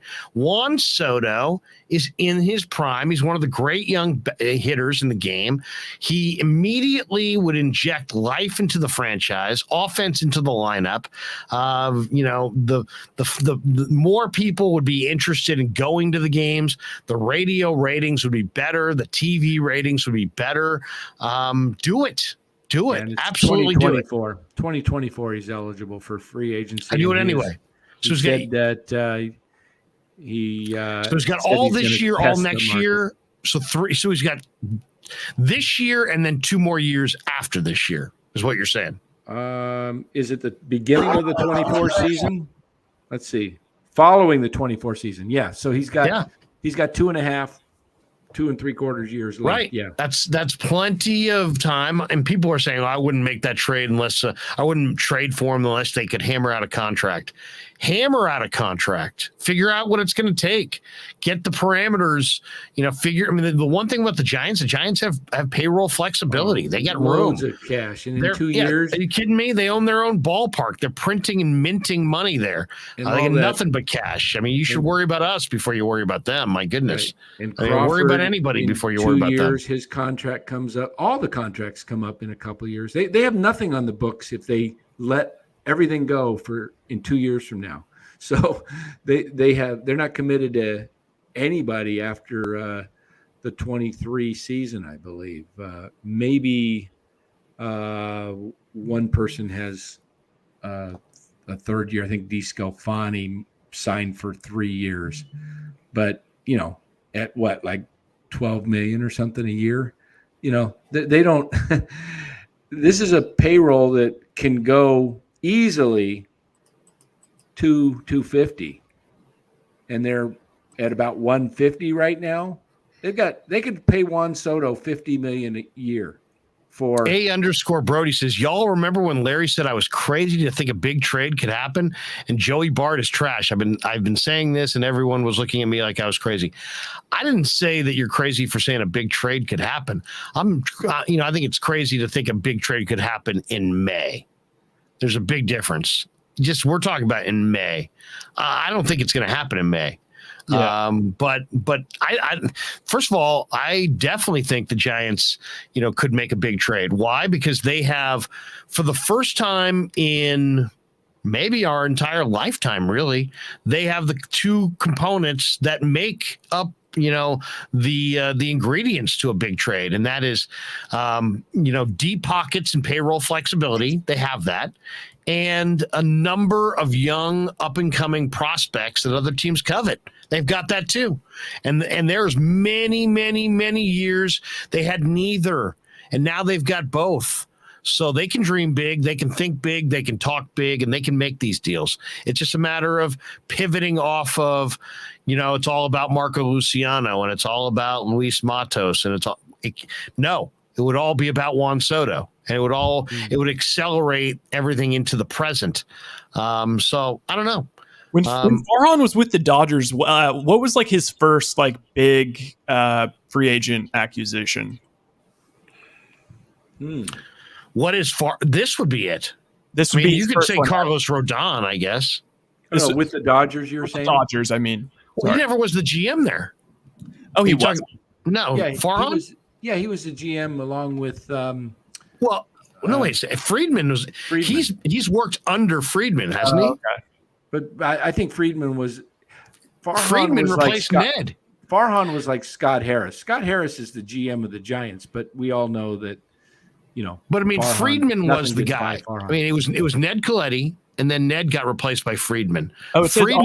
Friedman's been there the entire time. On November 6, 2014, Zaidi was named by the Los Angeles Dodgers as their new general manager. Yeah. Under his watch as the Dodgers GM, the team made its first World Series appearance in 2017. Yeah. But Friedman was there, and I always thought of Friedman. I don't know. What's Friedman then? Isn't Friedman the general manager? He's the president of baseball operations. Okay. I think ultimately it was Friedman's Farhan, show. I think it was. Otherwise, Farhan doesn't leave the Dodgers. He doesn't come to the Giants if he's actually the guy. It was Friedman was the guy, and that's why he left. Farhan to come to the is Giants. president of baseball operations basically now with the Giants, and Scott. Exactly. Harris That's a perfect example. That's exactly what I'm talking about. If you said right now the Giants are making moves, who's responsible? It's Farhan. It's absolutely Farhan. And you know. No, I think Scott just said. I think Scott just came to Farhan. Hey, I just made this deal. I got Farhan rid of, knew nothing about it. Didn't know nothing about it. Yeah. I just got rid of Kyle Harrison and Ramos, and I threw in. They wanted. Our coveted Marco Luciano, but I went ahead and did it for. We got Papirski back. Papirski. Hey guys, we'll get right back to Giants talk, but I got to share this. It's a video populating on Twitter as I scrolled as I was urinating a couple minutes ago. This is Charles Barkley. All right, this is Charles Barkley outside. I don't know if you guys saw a little bit of the post game, but it was cool. Like they were like, there's never been a crowd like going this crazy during highlights, and they were just going so ruckus. Somebody was filming Barkley, and this is what happened. Oh, I got to see this. Shaq, Ernie Johnson, Dwayne Wade, Kenny Smith, and Charles Barkley. Chuck! Spell championship! Hey, Diesel! Chuck! Chuck! No, Chuck! We want to say hell! Don't leave me alone. Come to your house and fuck your mama.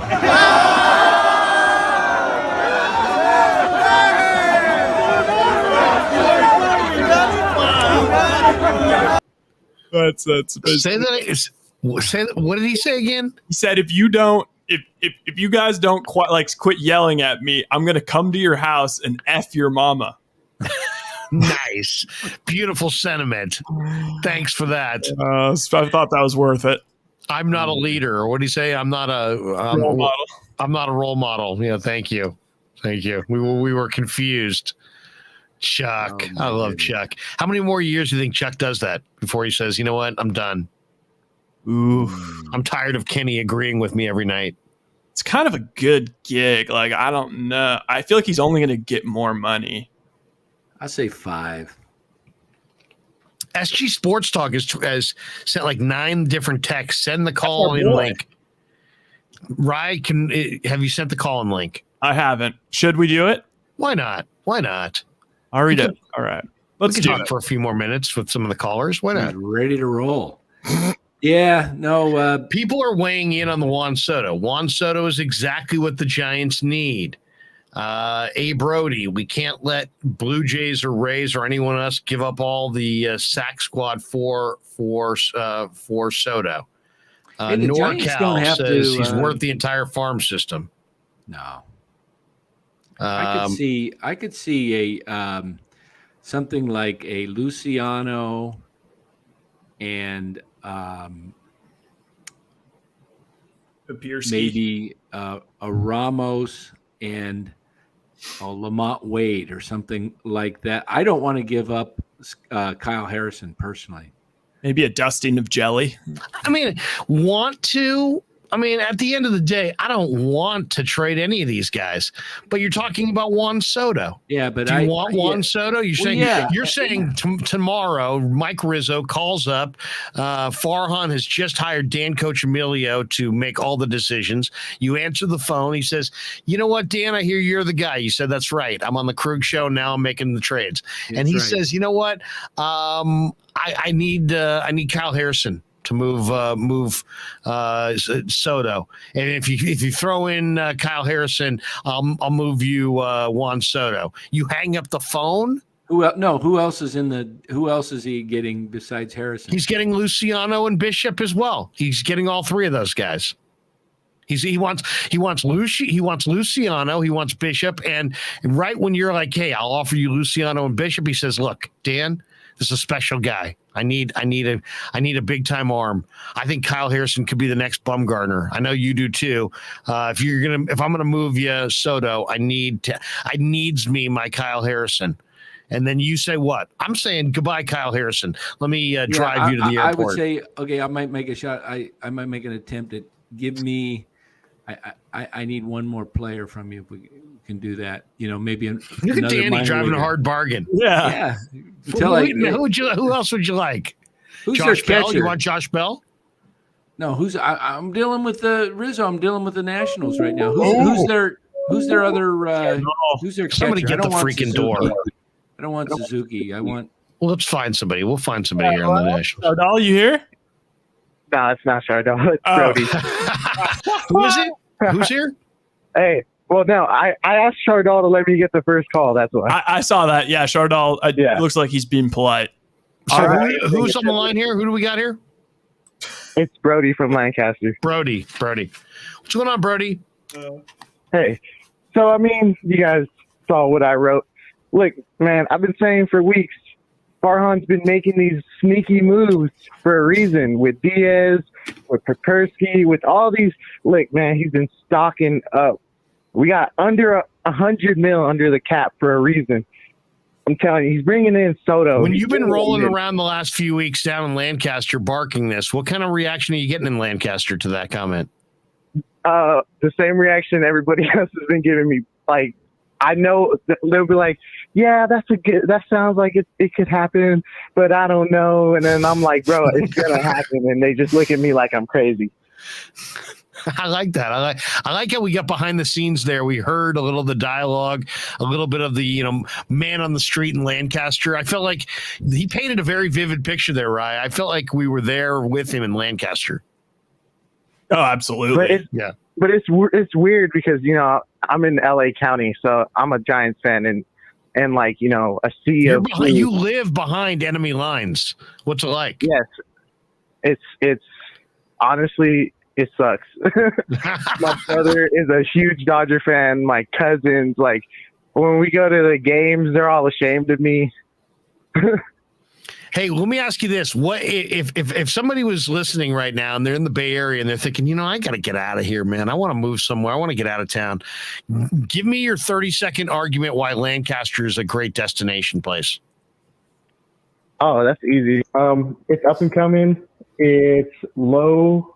Is there a Chick-fil-A? I need at least one Chick-fil-A. There's a Chick-fil-A. There's a Chick-fil-A. Okay, I got that. Right here in Lancaster. Is there an In-N-Out? Is there an In-N-Out? Yes, there's like 3 In-N-Outs. 3 In-N-Outs. All right, now okay. So we've got a couple of the things off the list.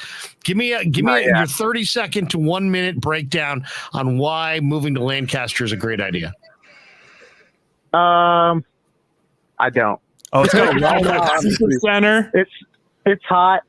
Parks? How about parks and trails? Are there parks and trails? Park? No parks, no trails? You got like trails up here. Like, how's the crime? Is there crime? A lot of crime in Lancaster? Hot. Is there a trail? I don't recommend crime? It if you don't like hot. I do. Well, I mean, how hot? I mean, it's not Dan Cochimilio desert hot, right? It's pretty like 115 to like. Ooh, that's hot. Like 110 to like 120 in the summer. Oh, that's hot. That's hot. Yeah, Lancaster gets pretty hot. But not Tony D says that's no River Islands. No, that's right. Like really dry heat. Yeah. Oh man, that sounds awful. Sounds awful. Anyway, well, hey, you're depressing us now. We're thinking about Lancaster. I'm thinking, oh man, cross that off my list. Can I ask you guys? Like, I'm just gonna say, like, we're probably gonna have to package Bart. I don't think he goes to the Nationals. But we're going to have to – Ramos, they're going to need an outfielder to replace Soto. Yeah, well, I mean, Danny, we were working on a trade right before you rang that was going to send Soto to the Giants with the new Giants general manager, Dan Cochimilio. And Danny wants to take one more bite at the apple because we had offered Hunter Bishop, Hunter Bishop, Marco Luciano, and the lefty, Kyle Harrison for Soto. Danny's like, we think that over. No, I want something more. I said, how about Josh Bell? Danny, didn't really. That's right. Bell's with the Nationals. Josh Bell's with the Nationals. That's right. I was thinking Pirates. I was like, how do you do that? Yeah. No, Josh Bell would be if they Josh did that. Bell's fine. Danny's excited now. Yeah. Now. But who do you give up? Like, we're gonna have to give up one of our vets, and who do you give up for Bell? Lamont Wade. It's gonna have to go both ways. Yeah. How about Danny says? How about Lamont Wade? You want Lamont Wade? Since Dan said possibly Yaz, I'm gonna say Yaz, man. I feel like this is like the movie Moneyball. I want Ricardo Rincon. I want Ricardo Rincon, and you're paying for my soda for the rest of the year. Do you guys remember that when Billy Bean wants somebody to pay for his soda? You want Juan Soto? You're paying for my soda. Exactly. I want you to stock my machine. J Stamps 101 says Lancaster has wide streets and good schools. Hey, here we go. Right here. I think we got decent schools. Yeah, I mean we got our streets are decently wide. We've had about I think 3 NFL top 100 prospects come out of AB High School. Really? Who were they? That was Devin Williams, a safety from Paraclete, and then another safety from AB High School. Gotcha. We had Deshaun Sheed that played on the Seahawks. And then we have the Jethawks here, and the Jethawks, they're about to lose their stadium, or they're about to lose their team because all the cuts that they made for. What is that? A-ball? Is that Cal League? What is that? A-ball? Yeah, that's like A-ball. Is it the Dodgers team? Who's the major league team that's affiliated with Lancaster? Do we know? The last one was the Rockies. Before that was the Red Sox, and then before that, I don't know who it was. All right, Brody. Hey, we got to jump, my man. Thanks for checking in with us from Lancaster. No, thank you, guys. Can we play something from Brody from Lancaster? NBC Sports. Can we play something from NBC Sports on video? Text it to me or send it to Ryan. Text it to Ryan. Let me check the chat. Nathan, what, you got something going there? What is that? Crawford with Juan Soto. Juan Soto taking pictures of with Crawford's kids a couple weeks ago when they were in town. And I think I put up a video that was actually a different one of him like clowning around on the base paths with Craw as well. There you go. There they are. Recruiting Craw's kids. And then Jaylene Crawford tweeted, come to San Francisco. There you go. Crawford's wife is tweeting at Soto. That it's a done deal. It's like the deal's already been made.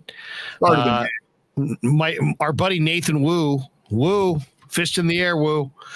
He says Suzuki wanted to play with Darvish, and then Darvish gets shipped. Actually, Wu's got a bunch here. He says not Kurt. He's talking about Seiya Suzuki. But Wu's in here a bunch of times. Wu played high school football with my son, and now is playing college football, I believe. Wu, where are you playing college ball, by the way? Says Wu says not living in California makes me miss In and Out so much. Hello? Is this Chardal at the door? Hello? Hello. Yeah. Chardal. Hey. What's going on, Chardal? Hello? Hello? So I was just hello? Yeah, who is this? This Chardal. I'm over here. I'm on the line. Okay, Chardal, we got you. What's going on? What's on your mind? I was just saying that this was such a disappointing loss today against the Rockies. I mean, we had a chance of winning this game, and we were gonna sweep the Rockies, but we failed many times in this series. I mean. Well, wait a second. The Giants would have swept the series, right? But I have to congratulate the Rockies on a well played game. I mean, like they did a really fantastic job So at least we won 2 out of 3 from the Rockies, right? I mean, at least that's the positive side of looking at it. The bottom line on all these things, I would say, is it's the bigs, right? So it's not easy. It's not easy to sweep a team. I think your goal is just, win the series, win a series, move on, win a series, move on. You're not going to be able to sweep everybody, especially on the road. Colorado can be, they're going to win some games at home this year. It's just the way it is. To me, it would have been nice to sweep them. I think the Giants are going to beat the tar out of most of these teams in the National League outside of the Mets and Dodgers. But Colorado got today. I mean, we talked about it before. I mean, the Giants right now, I thought it was great to see La Stella come back. I wasn't sure if we were going to see that coming out of spring training with his Achilles being, in kind of a tender spot. I thought it was maybe unrealistic to think that they could lean on him, but they got him back. He looks great offensively. So I think if you're the Giants, you got to feel good, right? What's the next series, Danny? Padres in at home, right? Yep, Friday. Yeah, Friday night against the Padres at home. Yeah. I mean, we ended up losing this game by we lost this, but we could have tried a little harder, but we couldn't hold on to a 1-run lead. That's the thing I don't like about this team is that they have leads and then they can't maintain a lead and then they lose it. Like, how do you win games when you're not able to hold on to a solid lead? Well, I mean, think about it. They had a 3-2 lead in this game, and then they just didn't tack on. They didn't tack on. I mean, they gave the Rockies 4 or 5 different looks at them, and eventually in the 8th, the Rockies broke through with 2 runs. So I don't know. I look at this as, what can you expect from your relievers? They're going to give up a few runs. It's Coors Field. It's one of the most live yards in the game. When I look at today's game, I look at the number that bothers me is not the 5 runs, it's the 3 runs. The Giants only scored 3 runs at Coors Field and they lost. And if they just played it a couple more runs, they'd probably win that game and sweep the series, but they couldn't get it done. So they're not quite the offensive team that I expect they'll be, let's say, after the deadline.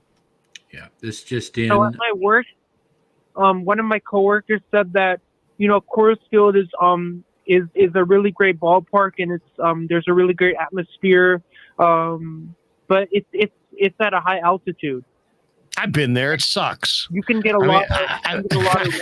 Seriously, the place it's newish, but it's I don't think it's anything great. I mean, it's newish and the ball jumps out. Right field is kind of cool, I guess. There's some trees, but it's pretty cookie cutter, I don't think of it as a top tier ballpark, but you know what? We're spoiled. Let's be honest. We're spoiled. I mean, Oracle Park is spectacular, and it's right on the water, and the weather's great for the most part, and it's hard to beat that. So we're a little spoiled. But I would say of the new parks that I've been to, the one thing about Coors, there's some clean lines, and it's pretty. It's a big stadium. It's clean. It's nice, but nothing special. Nothing special. So when you look at Coors Field, Coors Field can be pretty dangerous for anytime any team comes in to play the Rockies at their field. It's pretty scary because the Rockies are a really great baseball team with stars like C.J. Cron and Chris Bryant and and Ryan McMahon and Charlie Blackmon. They're a really great baseball team. They have a lot of talent. But the Rockies can do anything. You can't trust them that they're going to turn the game around and make some wonderful runs or make some home runs that are marvelous and grand. But this team is Chardol, it's 10 minutes to 11, man. What time do you go to bed? What time do you shut it down? I go pretty late. I sleep pretty late. All right. Well, hey man, thanks for weighing in. We're gonna keep it moving because we want to get some other people involved. But hey, I love that you're listening to our show on a regular basis, and I love that you're participating, man. So give us a call anytime. And let's go on a Friday. Let's get another Warriors win against the Mavericks on Friday. Let's get another win. Yeah. I love it. Chardal. You know what? Chardal's prediction may have been closer than any of us. He predicted a 50-point win in game 1 and a 60 in game 2. I mean, what did they win by 30 something? I don't think it dropped below. I think it 112-9. But if Steph stayed in, I mean, Chardal's prediction would have come true. Yeah. Chardal, have a great night, man. Appreciate you, brother. I think it's time to Bye, Larry. Take it easy, baby. I think it's time baby. to Jacob Junis. I just called him baby. Jacob Junis takes on Sean Mania Friday night, by the way. And then Saturday it's Carlos Rodon against San Diego. Alex Wood goes on Sunday. I think it's time to start charging for phone calls. Yeah, wait a second. Who's at the door? Who's at the door? This is Eric from Beale. What's up, Eric? What's going on, man? Man, Colorado Rockies, man, the second coming of the murderous row of the Yankees. I'm telling you. Oh. But sorry, we totally no-sold you on that comment. I'm spaced out. So, Eric, what'd you think? Giants, to me, I'm blaming the Giant hitters for this one over the pitching or over Cap or really over anything else. It was no timely hitting. Yeah. A 3-2 lead at Coors, that ain't going to get you nothing. Not at all. No. You have to score runs in Coors Field. And I don't know if you guys already touched on this since he's been a sore subject the last couple of days. Bart, I mean, he left 7 guys on base and during his at-bat, so that didn't really help the situation with trying to get some more runs as well. What would you do with Bart? I mean, we debated this the other night. He's hitting 174, but as Danny points out, the entire league average is in the toilet. So it's like hard to gauge where he's at actually. You know what I mean? Because the numbers are so suppressed already. But what would you do with him? Would you farm him out and let him catch his breath, or do you roll with him and try to get him right in the pregame somehow, some way? I mentioned this. I think it was last week. It's like it's a tough call. You know, if you keep throwing him out there and he keeps whiffing at everything, what's that going to do to his confidence? And then if you bench him, what does that do to his confidence? That's going to be a tough call. I don't know, but I wanted to call yesterday. I didn't get a chance to get in. We're talking about how we got this dead ball. Now, it's not a dead ball like it was in the past because that was all during World War II and, they had materials they had to use for other things other than baseballs. But it's interesting because you guys had mentioned the day before talking about the 1980s St. Louis Cardinals, how they would just slap the ball everywhere. It was just a fast-paced game. They were running the base. It was more excitement, and you were alluding to that as well. And I think with the way the era that we're in now, where everyone's just swinging for the fences, just like you said, the 3 outcomes, that's the attitude they're taking instead of just, hitting the ball where it's pitched. Slap the ball, get a base hit, move the line. And I think with having that dead ball, it's circumventing that whole 3 true outcomes, and they're not adapting to just slapping the ball. It's interesting. I mean, I feel like, I don't know about you guys just because we've only been doing the Krueg show this season, but I was pretty convinced that the balls were actually juiced like the past couple of years with the amount of home runs and everything. So, I mean, I felt like that, that combined that, that only made people lean into it more, the whole strikeout home run deal. Right. But now I guess you got to wonder, like, do teams foresee adapting and, with the changes to the bases getting bigger and maybe more steals and maybe the game is going to change. But I don't know. I would be pretty pissed off if I was a GM and I just built my team around home runs and strikeouts right now. I don't think it's a great show, to be honest, right now. I think that, a lot of the action has been taken out of the game. I mean, they didn't reward stolen base guys in arbitration. So now nobody wants to steal bases. And then, GMs are all about, all the, the on base percentage is huge, but don't make any outs on the base pass. So that, that minimizes the stolen base. And then there seems like there's less athletes playing the game. So you don't have as many athletes. You don't have, the athleticism demonstrated on a nightly basis. Even the game's less athletic than it was in the 70s and 80s. I mean, you can't make that claim in any other sport in America, but that's the situation in MLB. So, I mean, personally, I'd love to see, maybe I'm wrong, but it strikes me that Rob Manfred's not the guy to run baseball. He's a lawyer. He's a guy who's done some good things in past salary negotiations and labor negotiations. But does he have a love for the game? I mean, he called the World Series trophy, for crying out loud, a hunk of metal. I mean, I think that did not go unnoticed by baseball players or by baseball fans. So I don't know. Personally, I just kind of wonder.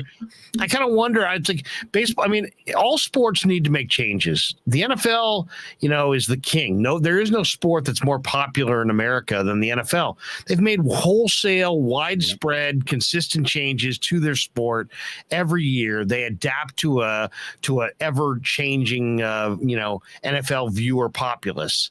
MLB is like, no, we're not changing. Well, you know what? You got to change. You got to change through time. And some of their changes, at this point, the game is a great game and it's played on a global level. But there's a lot of people that feel like it's an exclusive game, especially here in America. And as somebody who has kids who play high school ball, I'll tell you firsthand, it's very, very, it starts to get kind of exclusive as far as, you got to play travel ball and you got to play summer ball. And, we're talking about thousands of dollars. And that prices out the inner city kid completely. So I just think that baseball, there's I think it sends the wrong message right now. I think it's a great game. I love it. I'll always love it. But I'd like to see more of the best athletes in this country choose baseball. I'd like to see baseball contend with basketball and the NFL for America's top athletes. I don't feel like the top athletes in America are even considering baseball. And I think it's hurt the sport. It didn't happen in one day, and it's not going to be changed in one day. But I think until we actually call it out for what it is and acknowledge that it's dramatically different than it was, I think that's the beginning. And then we can, and then the other thing is there's academies in foreign countries.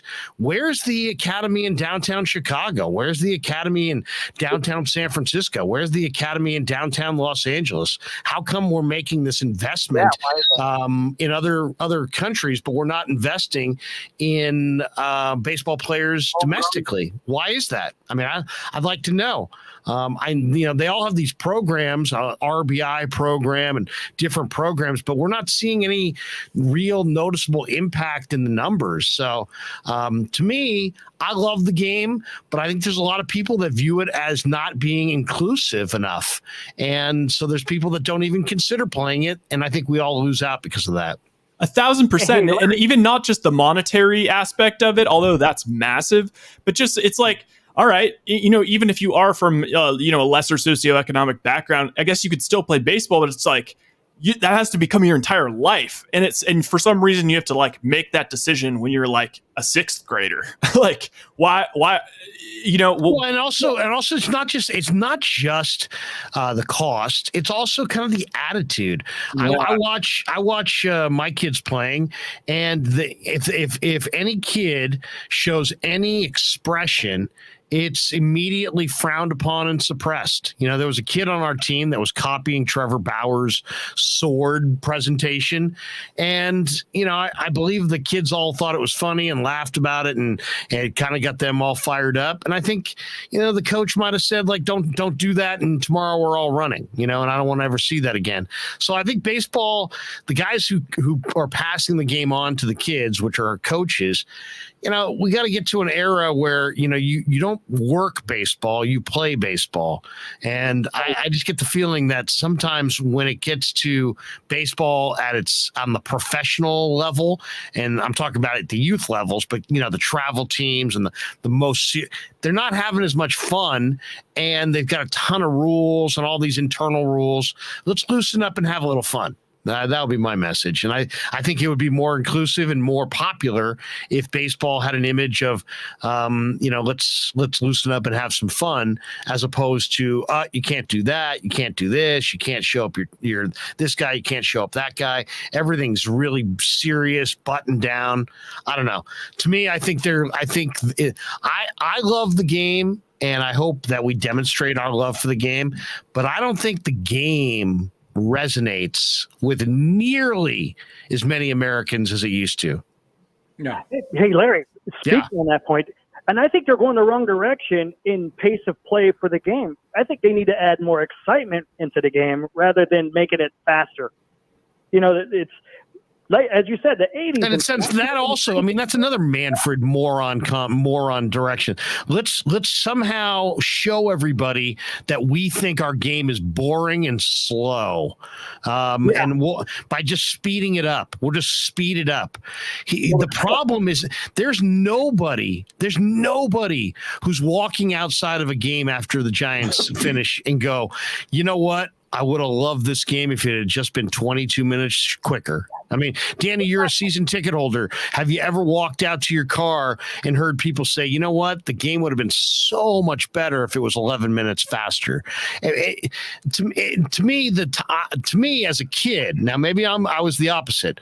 The only time I ever walked to a parking lot going, I felt robbed, was one time I went to a Rick Russell 12:25 midweek businessman special, and we got there in the second inning, and it was like an hour and 38-minute game, and I felt robbed. Oh yeah, seriously. Yeah. No, when I go to a game, it's more of a an event. I don't want to go drive all the way from the East Bay over the bridge and pay $30 at Red Java and walk 15 minutes to the park and then get into the game and it'd be over in 2 hours. It's like, forget that.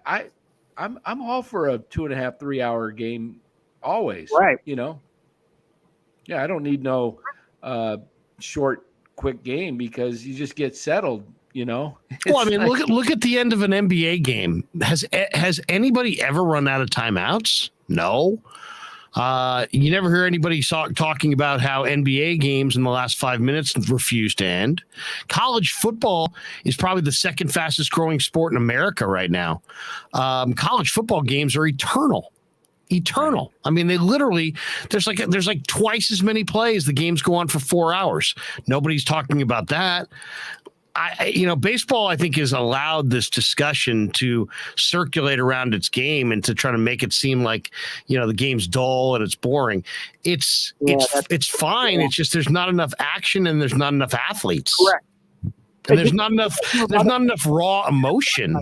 So everything's very understated. Wasn't there a big? I haven't seen it yet. Wasn't there a big fight tonight between the Pirates and I saw something that came across. I know there was an issue with Vogelbach and Contreras. They're Contreras, always in the middle of something. Contreras is always doing that crap. Yeah. By the way, we got this one. James Foster said, Bart came up with the bags loaded at Coors. I was going, Krueg is going to have to change his opinion on Bart. Long story short, Krueg was right. Yeah. I was sitting there going, man. I'm taking no victory laps in joy in seeing that Joey Bart's not ready for the bigs. To me, they kind of need him, they kind of need him to be ready. So to me, it's almost like, man, I like the Giants to go to the playoffs, but I also think Joey Bart needs more minor league seasoning. So it doesn't make me happy to say that he's probably going to go back to the minors. My question is when? How long do they continue to roll with Joey Bart? Ned Coletti brought up the point that as long as he's doing a decent job behind the plate, that you can roll with a bat that's not producing. Okay. I would generally agree with that, but there's a limit to that too. So, he's got to pick it up at some point. He can't just be in a free fall. Well, after last night, I argued when has he cost the team a game? And here, ta-da! Today, I think he really did by leaving 7 men on base. I mean, he didn't even get the bat on the ball. I think he hit the ball once, a little weak pop-up or something. That was his first at bat with no runners on base. Oh, okay, that was no men on base. Okay, yeah, and I'm sitting there going, "Come on, hit one out, Joey. It's Coors Field. It's a lefty. He's throwing a slider right in. It's coming. He's not giving you the fastball. Where they usually try and get Joey, I've noticed, is high and in. They're trying to pitch him inside, and then he kind of moves off, and then they come with the slider. And he had one swing today on the third strike that the ball was almost already in the glove and he swung. Yeah. It was like, what are you doing? I mean, and then so the next time he comes up, he says, well, I don't want to look that bad. I'll just sit here with the bat on my shoulder. Right down the middle. Right down the middle. And it wasn't even, it was just a slider. You should be able to, a big league hitter. You got to wonder if that. Is he coming? Because he's 25. 25, right? Is he gonna make it?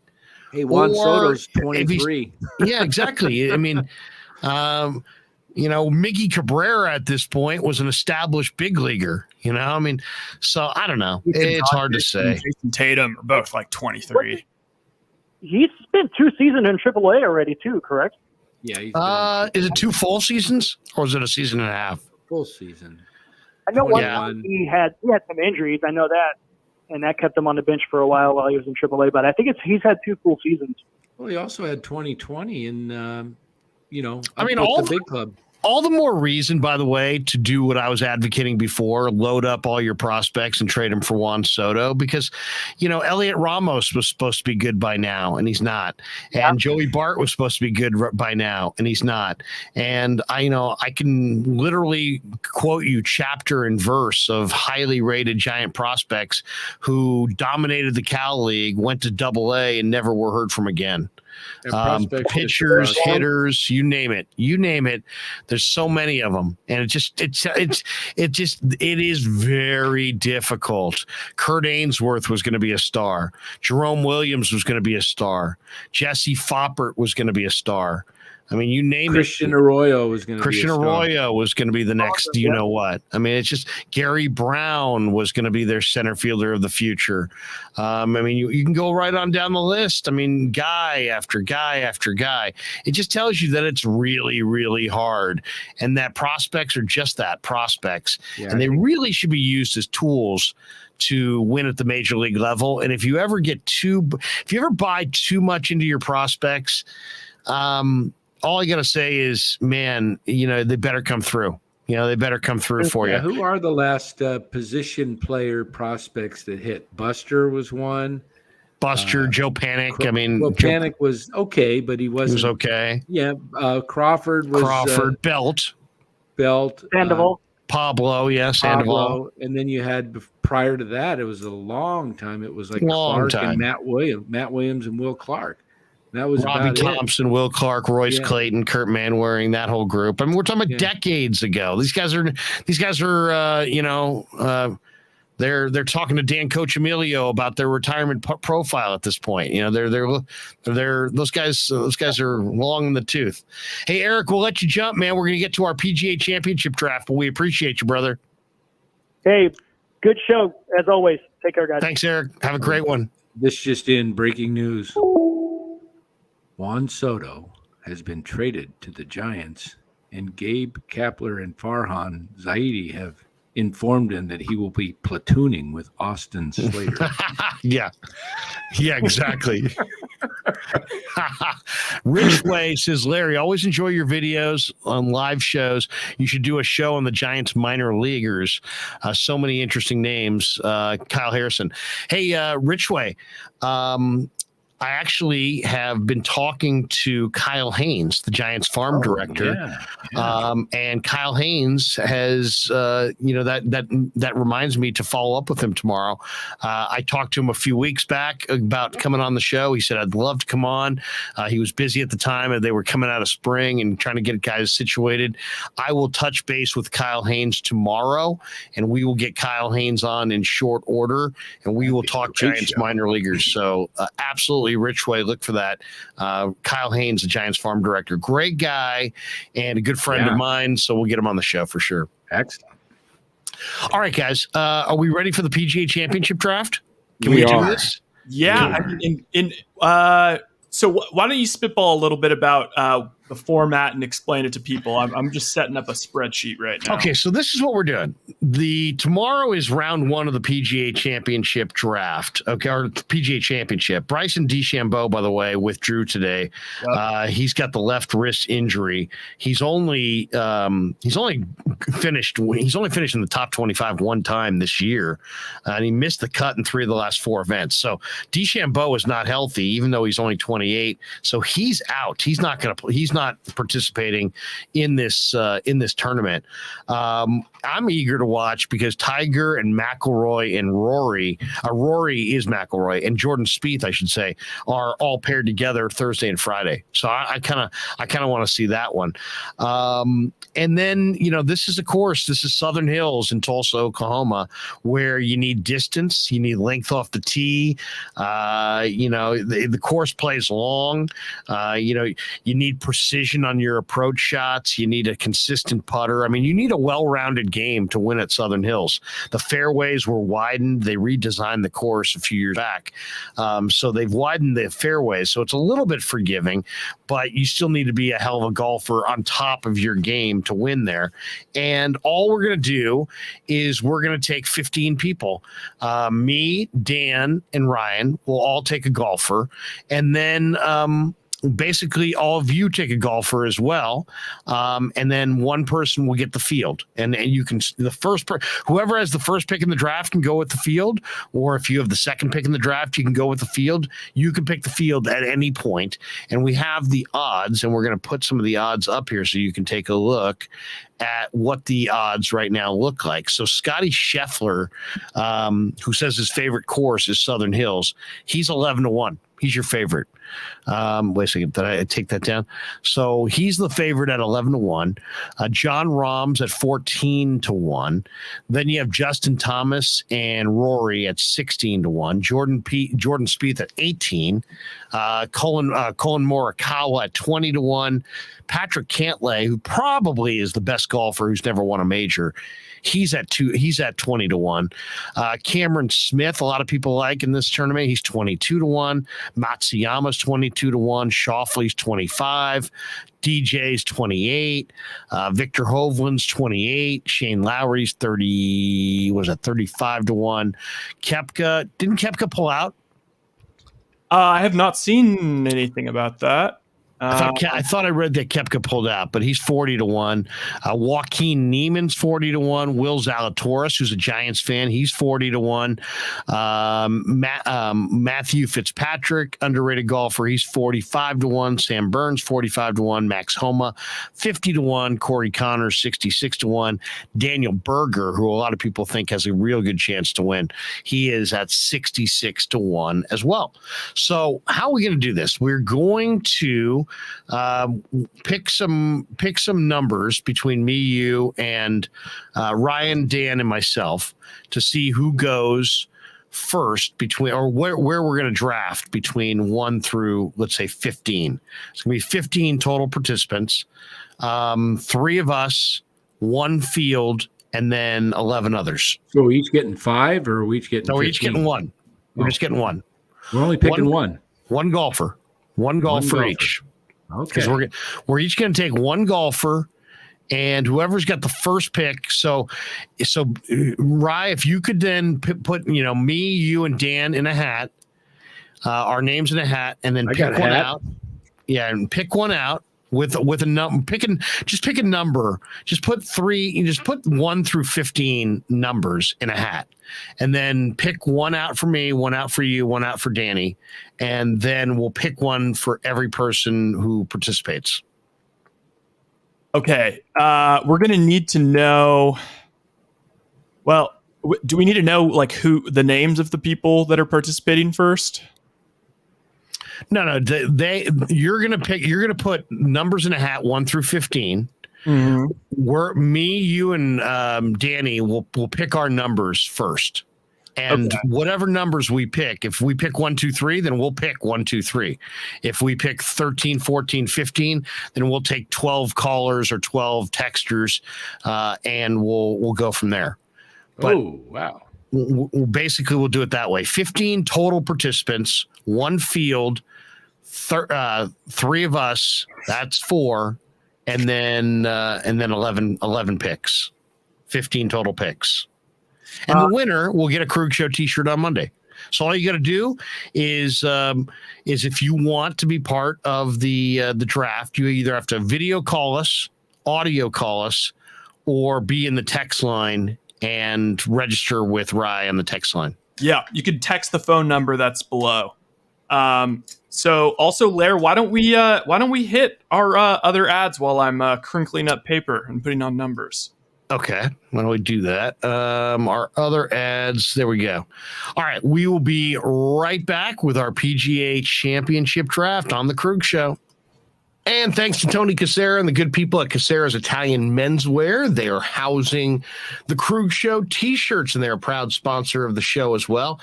The Krueg Show t-shirt, the Krueg Show podcast t-shirt is available there at their store in Dublin. Their address is 7372 San Ramon Road in Dublin, California. And go see Tony Cassera and get yourself a Krueg Show t-shirt and support the show.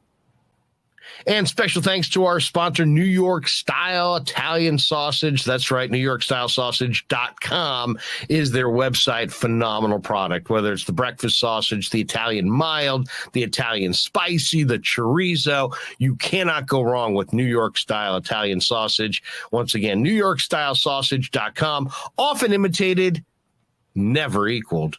And they are a proud sponsor of the Krueg Show. Thanks to them as well. All right. We are back for the PGA Championship draft. Rye, how is our hat going? Are we almost ready to draw names from our hat? We are. Or draw numbers from the hat. To draw numbers. Have you looked at the weather by chance? I heard it was something shocking. Like there's like wind going in 4 different directions for like. Yeah, we got wind. Big time. Let me see what we got here. I can check Tulsa, Oklahoma, if that's what you want. 17 to 24 mile per hour winds. Sheesh. Could be, which will cause issues. It will be fast and firm. So does that mean like iron players are probably better? We're not giving you any. We're not giving you any advantages. All right. I mean, you can sit there. You can pump us for information all you want. We're not giving you any secret advantages. Just simple as that. All right. Do we have? Can we draw a number? We have 10. We have 11. We have okay. 12. We have 13.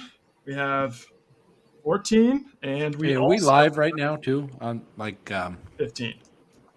We're live. Yes, we are. All right. I'm just having Danny, why are you having a snack there? Or what do you? I am. I'm hungry. We're using my headphone case. What are you going with, Dan? I'm going with some cinnamon harvest cereal here. Look at you. You're not afraid. All right. Breakfast cereal late at night. There's a lot of sugar in that, Dan. I'm very concerned about you. All right. So who's are you going to pick a number? I will reach in there and grab one out. And what do I have? 14. 14. So I'm pick 14. So, all right. I'm going to shake her up a little more. Okay. Who's pick now? Now it's your pick, Danny. All right. Wait. What does it say? Oh. I can't see it. 12. Oh, Danny's come on. 12. This is fixed. All right. Ryan draws 1. Yeah, exactly. All right. Ryan Smith now. This is very dramatic. It's kind of like the NBA draft lottery. Pretty good. 6. 6. Or Look is at it you. a 9? I think it says I fix. think it's a 6. A fix. It says it's a 6, but it says I think it's a fix. Yeah. All right. So Rye's got 6. I've got 12. Danny's got 14. Who is going to be first up? No, you got 14. I got 12. Nice try. Oh, I got 14. You got 12. 12 for Danny, 14 for me, 6 for Ryan. So we need 5 people to get on the line and go with their picks. Can you guys read that? It's small. It's small. Okay, let me bold everything.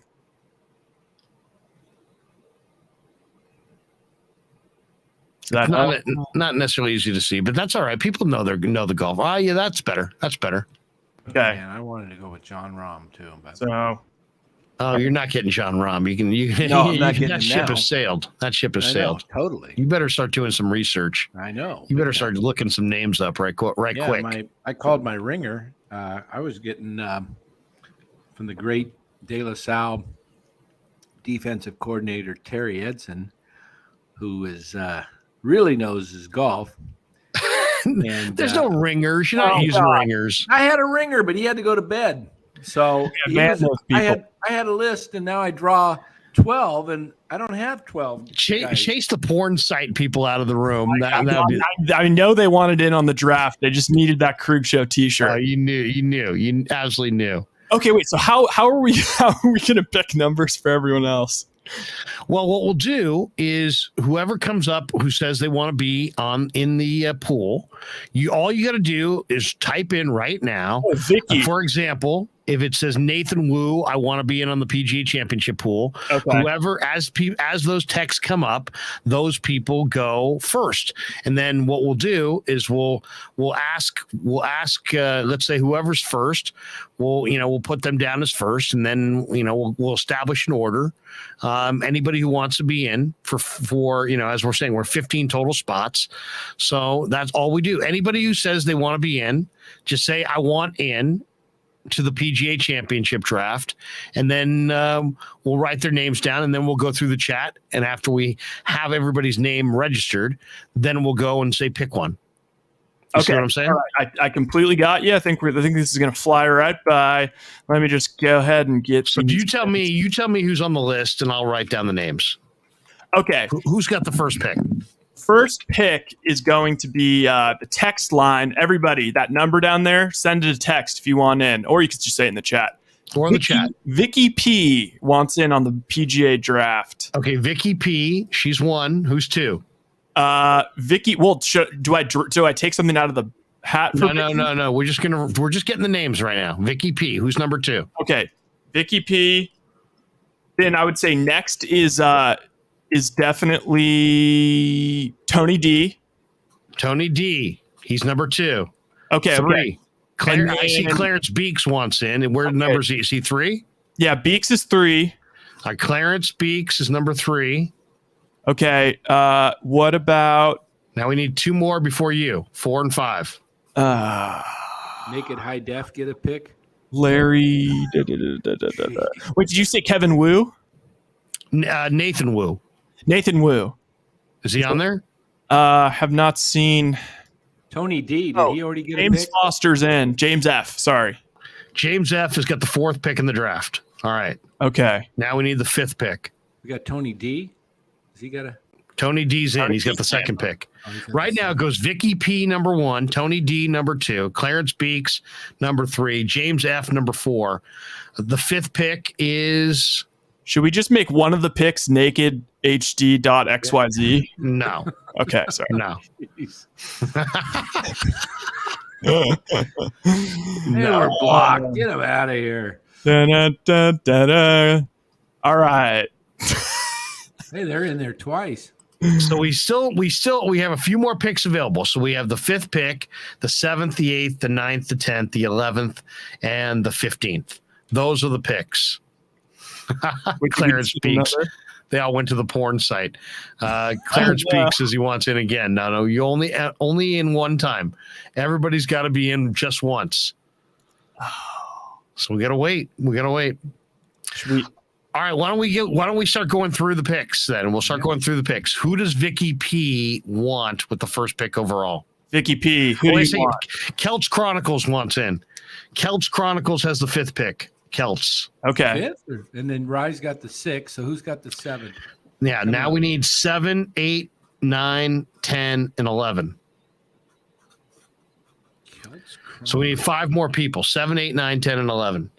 So Celts Chronicles says, I don't know what the heck it is, but I'll play if it's free. It is free. It's the PGA Championship draft, Celts. So you come up with a golfer that's going to win the PGA Championship this weekend. And then if you win, we're going to send you the Krueg Show t-shirt.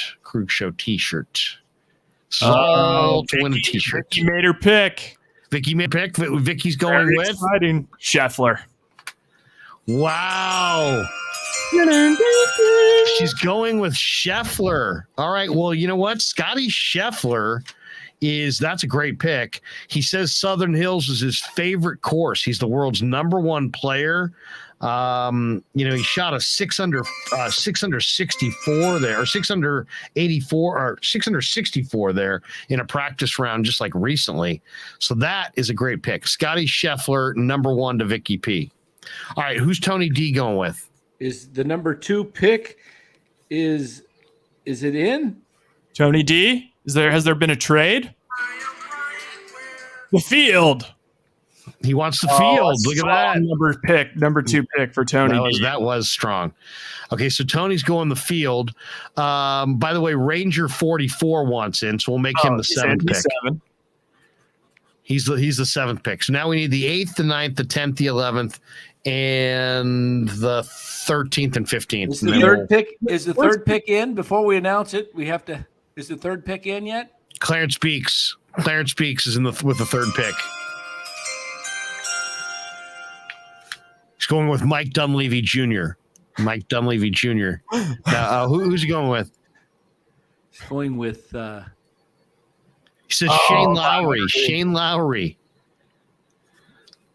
So Clarence Beeks has Shane Lowry. Now it's time for James F. Okay, James F. already made his pick. James F. is going with? Quick to draw. James F. is going with... he ran that card up. He actually said Lowry or Morikawa. So Morikawa then, he says. Okay, so Vicky P. started off the proceedings with Scotty Scheffler. Tony D. with the 2nd pick went with the always safe the field. Clarence Beeks with the 3rd pick overall went with Shane Lowry. Didn't see that coming. James F. with the 4th pick overall is going with who? Morikawa. Colin Morikawa. That's a great pick. Morikawa won the PGA last year, didn't he? Oh, yeah. 5th pick overall, Celts Chronicles goes with who's Celts going with? Justin Thomas. JT. Now that's an interesting pick. I like that. What do you guys think of that pick? Justin Thomas won his first major at the 2017 PGA. He has not won a major since. So JT, Justin Thomas, 5th pick overall. Oh, I'm up. 6th pick overall, Ryan Smith. Who's Smitty going with? I'm going Cam Smith. Smitty. Look at you. Cam Smith is hot right now. He leads the PGA in birdie average. He's making 5.5 birdies a round. Cam Smith. Look at you with your Cam Smith. Damn, that you stay hot. All right, Ranger 44 is now up with the 7th pick overall in the 2022 PGA Championship draft here on the Krueg Show. Ranger 44 is going with DJ Dustin Johnson. You know what? That is a hell of a pick at 7.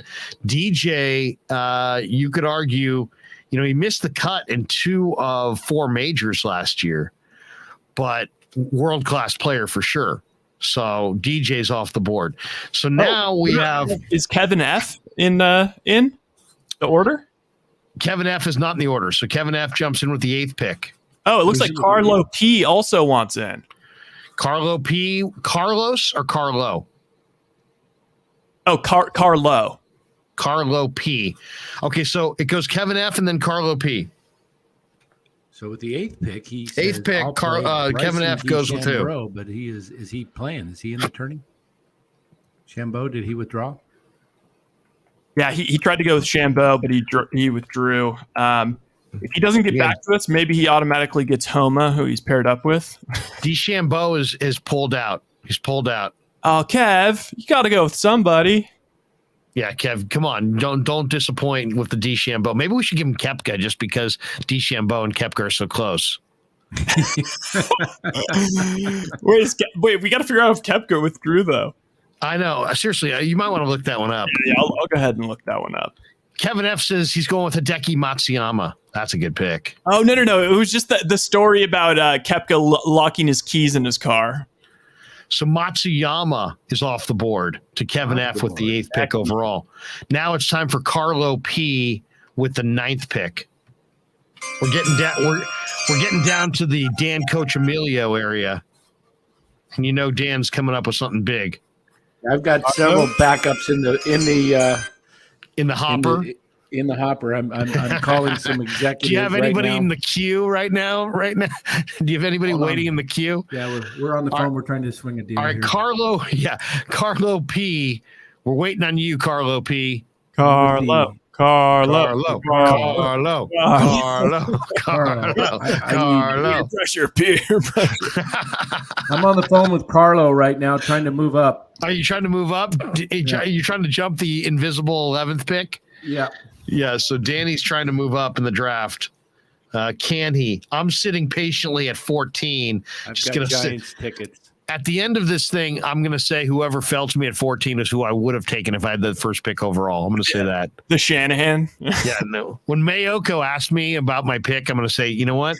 I was going to go with that guy first overall. It's funny that he fell to me. Yeah, we were going to take him with the first pick. Carlo may lose his pick here soon. Carlo, where are you, brother? All right, we got to get Carlo's pick. Then we have 10. We might have to just call. We might have to just reach out to Chardall. Think you think he'd have a pick?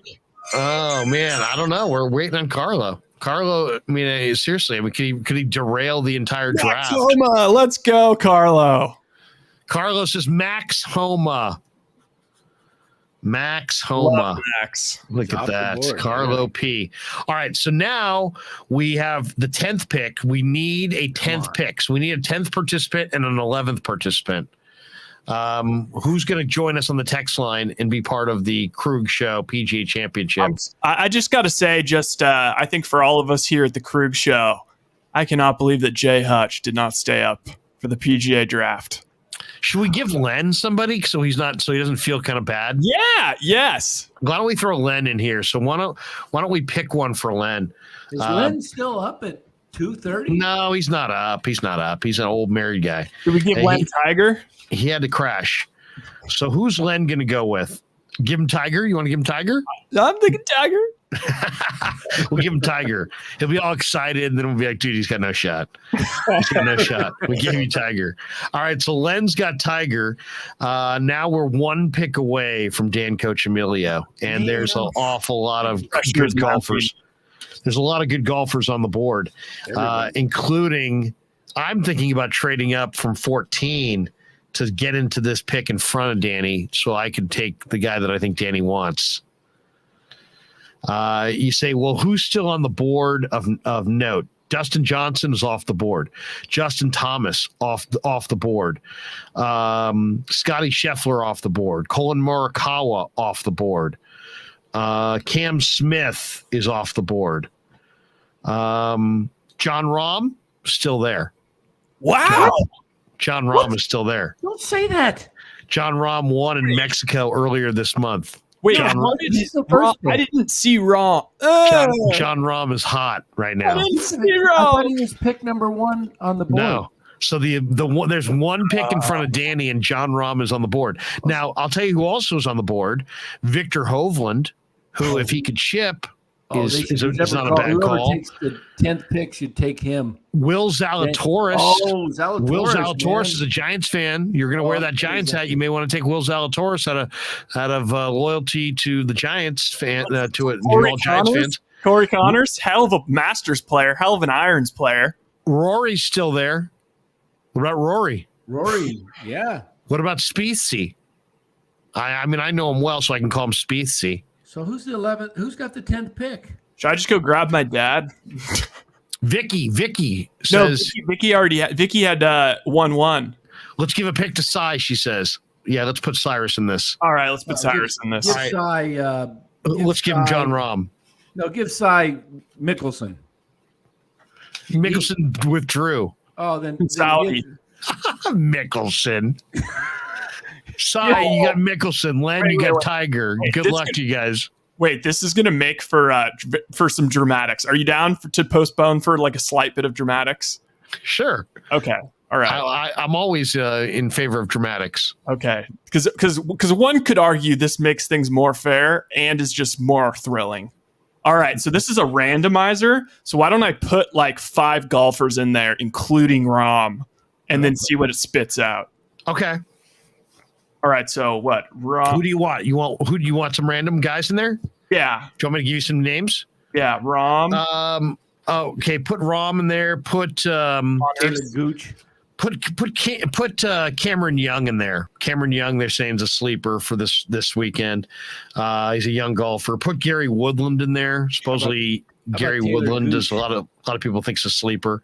Put Will Zalatoris in there for sure. I would say put the guy that I was honing in on is the best player in the world who's never won a major, and that's probably Patrick Cantlay. Oh yeah. All right. Cantlay's still out there. All right. So it's gonna randomize in order. Can you see that?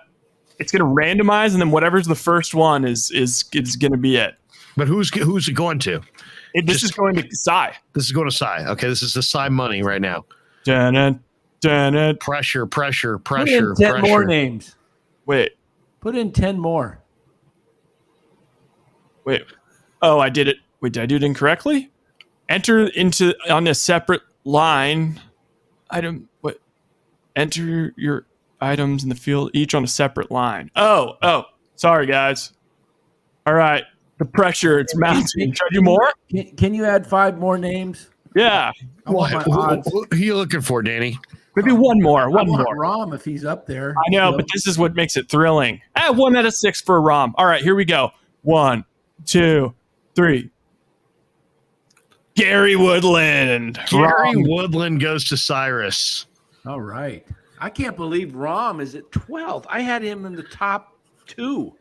And who are you taking, Danny? I'm taking John Rahm. Look at Danny. He says it with such confidence too. I'm taking John Rahm. I got John Rahm in the 12th slot. That's like the steal of the draft. Seriously, that's Randy Moss falling to 21. Yeah, that's what that is. Is Gary Woodland even top 25?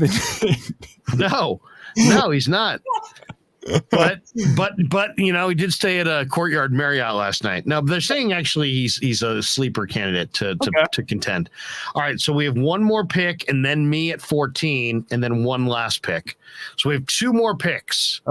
Should we just do that same thing again with another friend of the program? Should we give Kylan somebody? Yeah. Okay, we'll make Kylan 13. She's lucky 13. You might have who does she get? Let's do it one more time. We gave her Annika Sorenstam. Oh, wait. Oops. Take out. I didn't get one laugh off my Annika Sorenstam. I mean, that was... Sorry, that was a total... I was working on that for hours. All right. Woodland's off. All right. Willie Z. Okay. Some realistic, decent ones. What about... Here's a name that is a sleeper. Oh, what about... Nobody's heard of Xander's up. He's still up. Schauffele. What about Schauffele? Schauffele is still on the board. He's on the board. Oh, Mr. I went with John Rahm. Yeah, I didn't. Shoffley's, he would be in my top 8 right now. All right. Okay. All right. Here we go. So Xander Schauffele goes to Kylan? No. We're going to randomize. Oh, okay. Kylan gets Victor Hovland. Very good pick. A bit better than. I know. Larry's going with. He's going with Schauffele. No, I think I'm going to go. Wasn't Matt Kuchar the guy who stiffed everybody as far as tips? Yeah. I can't go with Kuchar. Kutcher. I thought it was Kuchar. Do I go old school like Patty Harrington, Stuart Sink? It's a very tough call. I think I'm going to go Patrick Cantlay. Why not? I'm surprised he's playing with DJ and Justin Thomas. I'll go Cantlay. Yeah, and then you get to watch those guys. So exactly. Who's got the last pick? The last pick goes to who should we make the last pick for? Christopher? Should we give my son Christopher? Absolutely. Let's get him in there. Grant Napier didn't get a pick, huh? No, he would have gone with DeMarcus Cousins. I'll give Christopher Daniel Berger. All right, Daniel Berger for Krueg. Hey, here's a couple names that there we go. Here's a couple names I was given by Terry Edson. He said, "You're a professional ringer." Yeah, he said some long shots. Well, he had Max Homa and Will Zalatoris, but he had Taylor Gooch. Well, okay. Nothing about Mr. Gooch. Yeah, and we should put this. We should give him a 16th pick, a sleeper that nobody's ever heard of that could crack the top 20. Audrey Arnis. You know what? I think I'm gonna go bet him right now. What are his odds? Audrey Arnis? Yeah, to be a top 20. What are we looking at? Audrey Arnis, Arnous. Said no one's heard of him. Hey, Terry's a handicapper. I mean, you want to get some. He's given me some really solid horse picks. He's from Spain. He's a 27-year-old from Spain. Arnis? Arnis. Arnaus. Yeah. Adri. A-R-A-D-R-I. 27-year-old Spaniard. Not sure my book's offering top 20 on Sir Arnis. All right, let's run it down for you. Vicky P has Scotty Scheffler. Tony D has the field. Clarence Beeks went with Shane Lowry. James F went with Colin Morikawa. Kelch Chronicles has Justin Thomas. Ryan Smith has Cam Smith. Are you guys related? No. All right, just Roger 44 went with DJ. Kevin F went with Hideki Matsuyama. Carlo P went with Max Homa. Len Dempsey has got Tiger. Cyrus has got Gary Woodland. Dan Coach Amelia went with John Rahm. Look what I found in my golf bag. Kylan has Victor Hovland. I've got Patrick Cantlay, and Christopher has Daniel Berger. Berger, not Burger. All right, guys, that was good. The PGA Championship. We're going to do it for all the majors. It wasn't a roaring success. It didn't have tons of momentum and lots of anecdotes and fun stories. But you know what? It's gambling nonetheless, and that's really what we're all about at the end of the day is degenerate gambling. Potentially, you can lose something and need to call Dan Coach Emilio on Monday to reclaim, your fortune. So it's all straight ahead. Oh, we're playing with backgrounds now. All right. You guys got a final, it's 11:45. Oh, we're almost ready to call it quits. We want to thank everybody. Make sure you hit that like and subscribe button, and make sure that you hit that notification bell so you'll be notified for all the upcoming Krueg shows. We're having a lot of fun on the Krueg show, as you can tell. We're here in the post-game time slot after the Giants, after the Warriors. We'll be doing the same thing after the Niners come the summer and fall. And then we're doing live streams. And tomorrow, what do we got going tomorrow on the show? Have to peek. Rob Rang's going to join us tomorrow. Kyle Posey. It's a Thursday. It's a big Thursday. So Kyle Posey will stop by at 3:00 tomorrow. We'll do a live stream with Niners Nation. Kyle Posey, a lot of Niner talk, and then at 5:00, Rob Rang will join me, and he is my former NFL scouting buddy, and we'll do a little breakdown on what he thought. I haven't talked to him since draft day. I'm eager to see. He does the Seahawks Locked On show, and so I'm really eager to see what he thought of the Seahawk draft, what he thought of the Niner draft, and just what he thought of the draft overall. Who he thought was the big winner. So Rob Rang and Kyle Posey, a lot of football talk tomorrow. Giants are off tomorrow, and the Warriors are off tomorrow as well. So no post game tomorrow night. I guess I'll have to figure out what I'm going to watch on TV. And then on Friday, we're with you after Giants Padres. Should have Miami-Boston game 2 tomorrow. Yeah. I don't know if we'll be on after Miami-Boston game 2, but what we will do is Friday. What you're going to watch. Yeah. I might, you know what? It's a big Thursday night. I may go beachfront bargains. It's that kind of a night.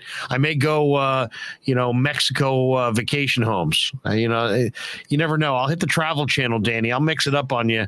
There you go. I'm not just sports. I can't go politics. I can't go religion, but I'll watch a beachfront bargains. I'm not afraid. You know what, Larry? I would love to see your reaction to Winning Time. If you got HBO, it's pretty. I do have the HBO Max. Is that and how many episodes is it? Man, I think it's like 8, but it's Adam.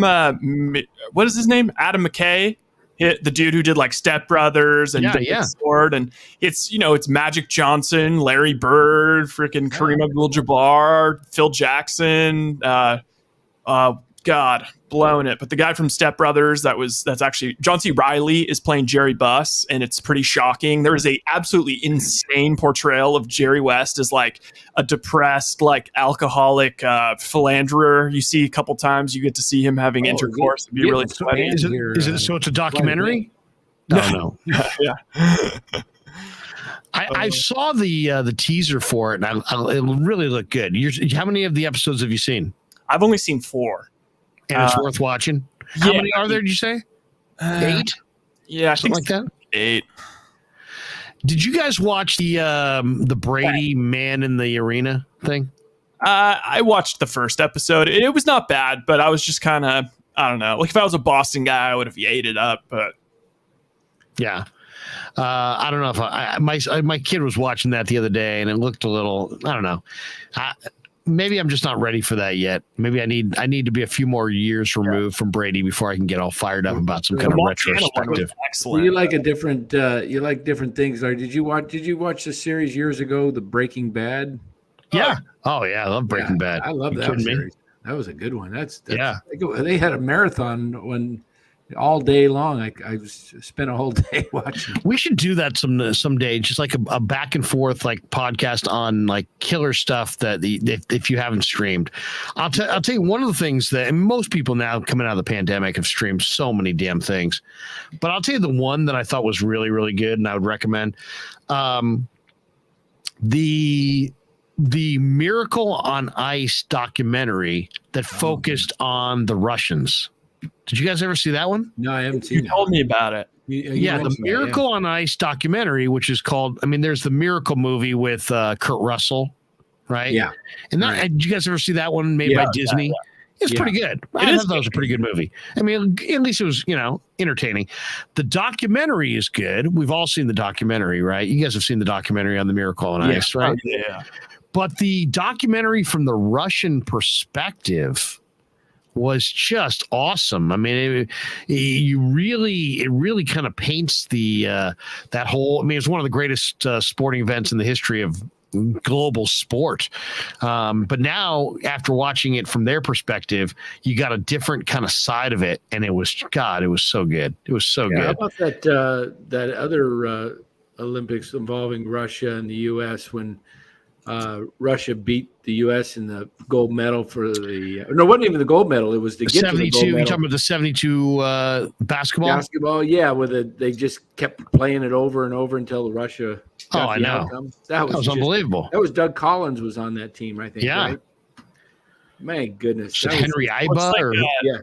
The actors, somebody's saying the actors for Breaking Bad are coming to something in Pleasanton or something. Oh, let's see here. We got this one. Kevin F says the award-winning actors will be signing bottles of their Dos Hombres brand mezcal at Gene's Fine Foods on Hop Yard Road from 9 to 10 a.m. June 1st on a first-come, first-served basis. It's amazing how much information Kevin F. had there, isn't it? It's got a lot of info. It's a lot of information. That's like reminds me of Wayne's World. It's an amazing amount of information that guy just had there. Cranston and Aaron Paul. I got to interact with Cranston a few times at Corolla, and great guy. Really, dude. Yeah, he's friends with them. Why don't we finish on this note, since we've gone for 2 hours and 27 minutes and it's 11:49. We only have 11 minutes till midnight. Who is the most famous person that you've ever met that you really enjoyed the encounter of meeting them? Most famous person you've ever met, where that you met them and you were like, damn, that was enjoyable. I really enjoyed meeting them. Who would it be? I would imagine doing the Corolla show, you probably met a lot of famous people. Yeah. I don't know. I mean, I didn't really get the chance to. I mean, you know who was really cool was Tony Hawk, skateboarder extraordinaire, Mr. 1100. Jay Leno's pretty nice. Kimmel, great Kimmel, guy. Really? Kimmel and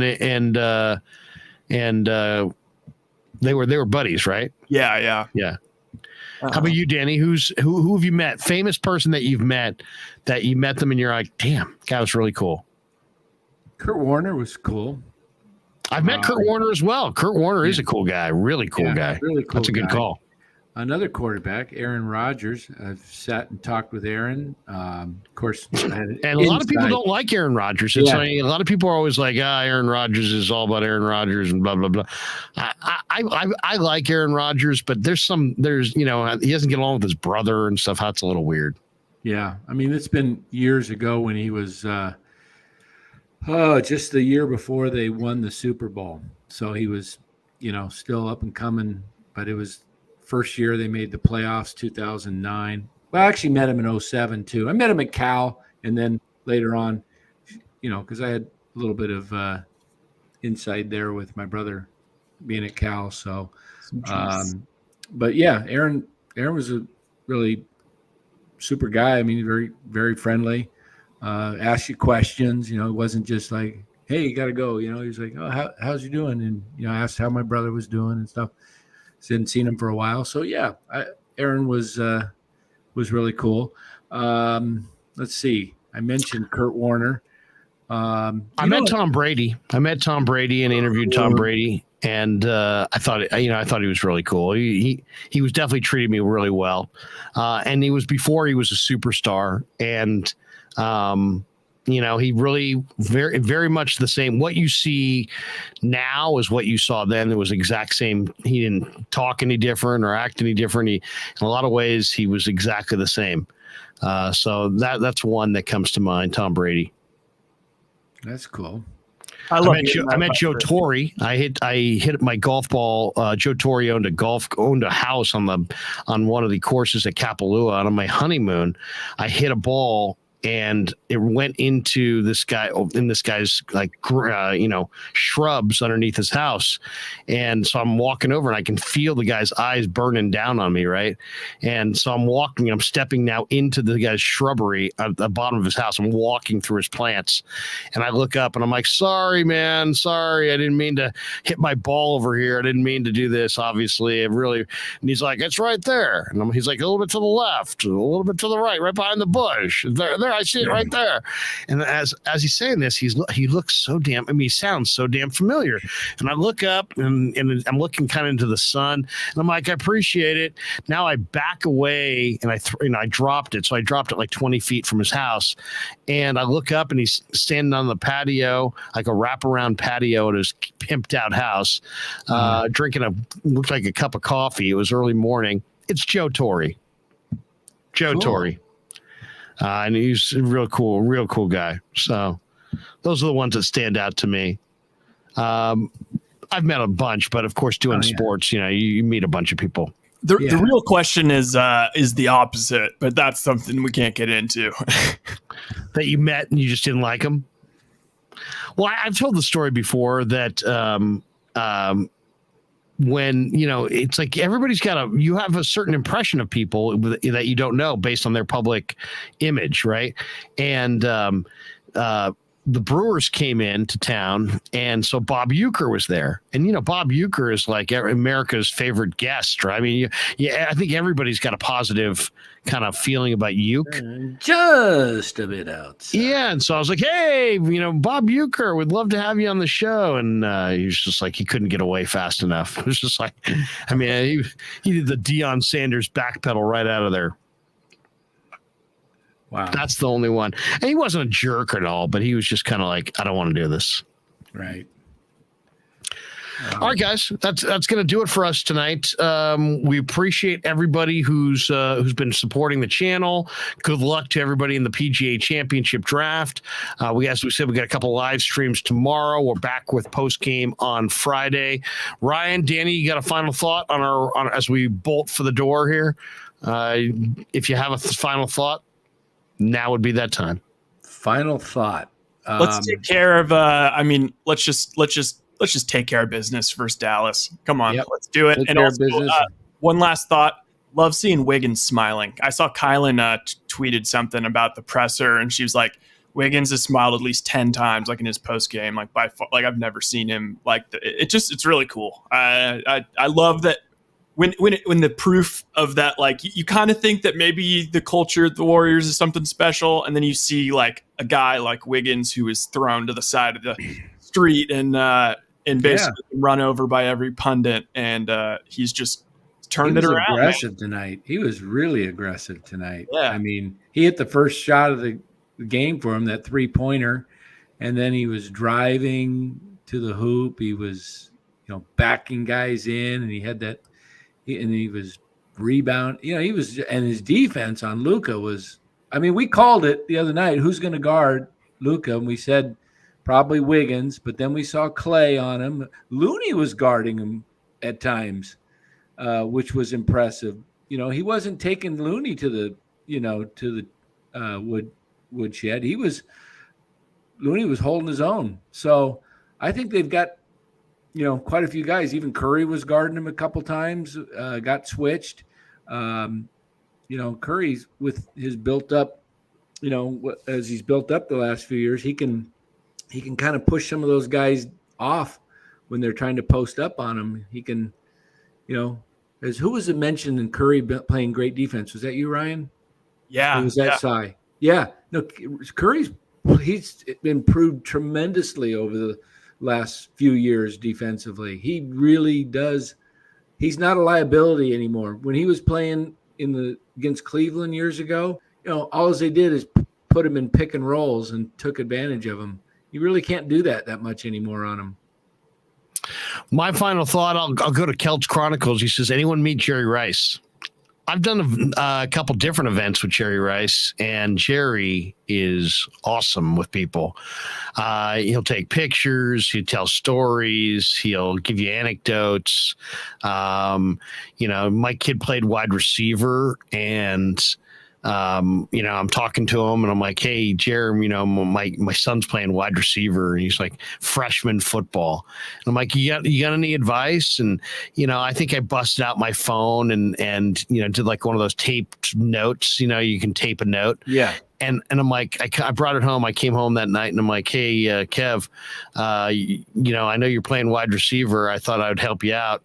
I was at an event tonight with Jerry Rice, and here's his advice on playing wide receiver. And I hit the thing, and it was like a minute long thing, from Jerry telling my high school kid, hey, do this and look for that, and what you always got to do is this, and you got to watch the ball into your hands, and you got to trust your quarterback, and you got to go get it for him. And it was like he gave like 6 or 7 things, and he like, Dad, can I borrow your phone? I want to take it to school. I want to let my coaches hear that and stuff. It was just cool. Very, very cool. So Jerry Rice, As far as I'm concerned, good man.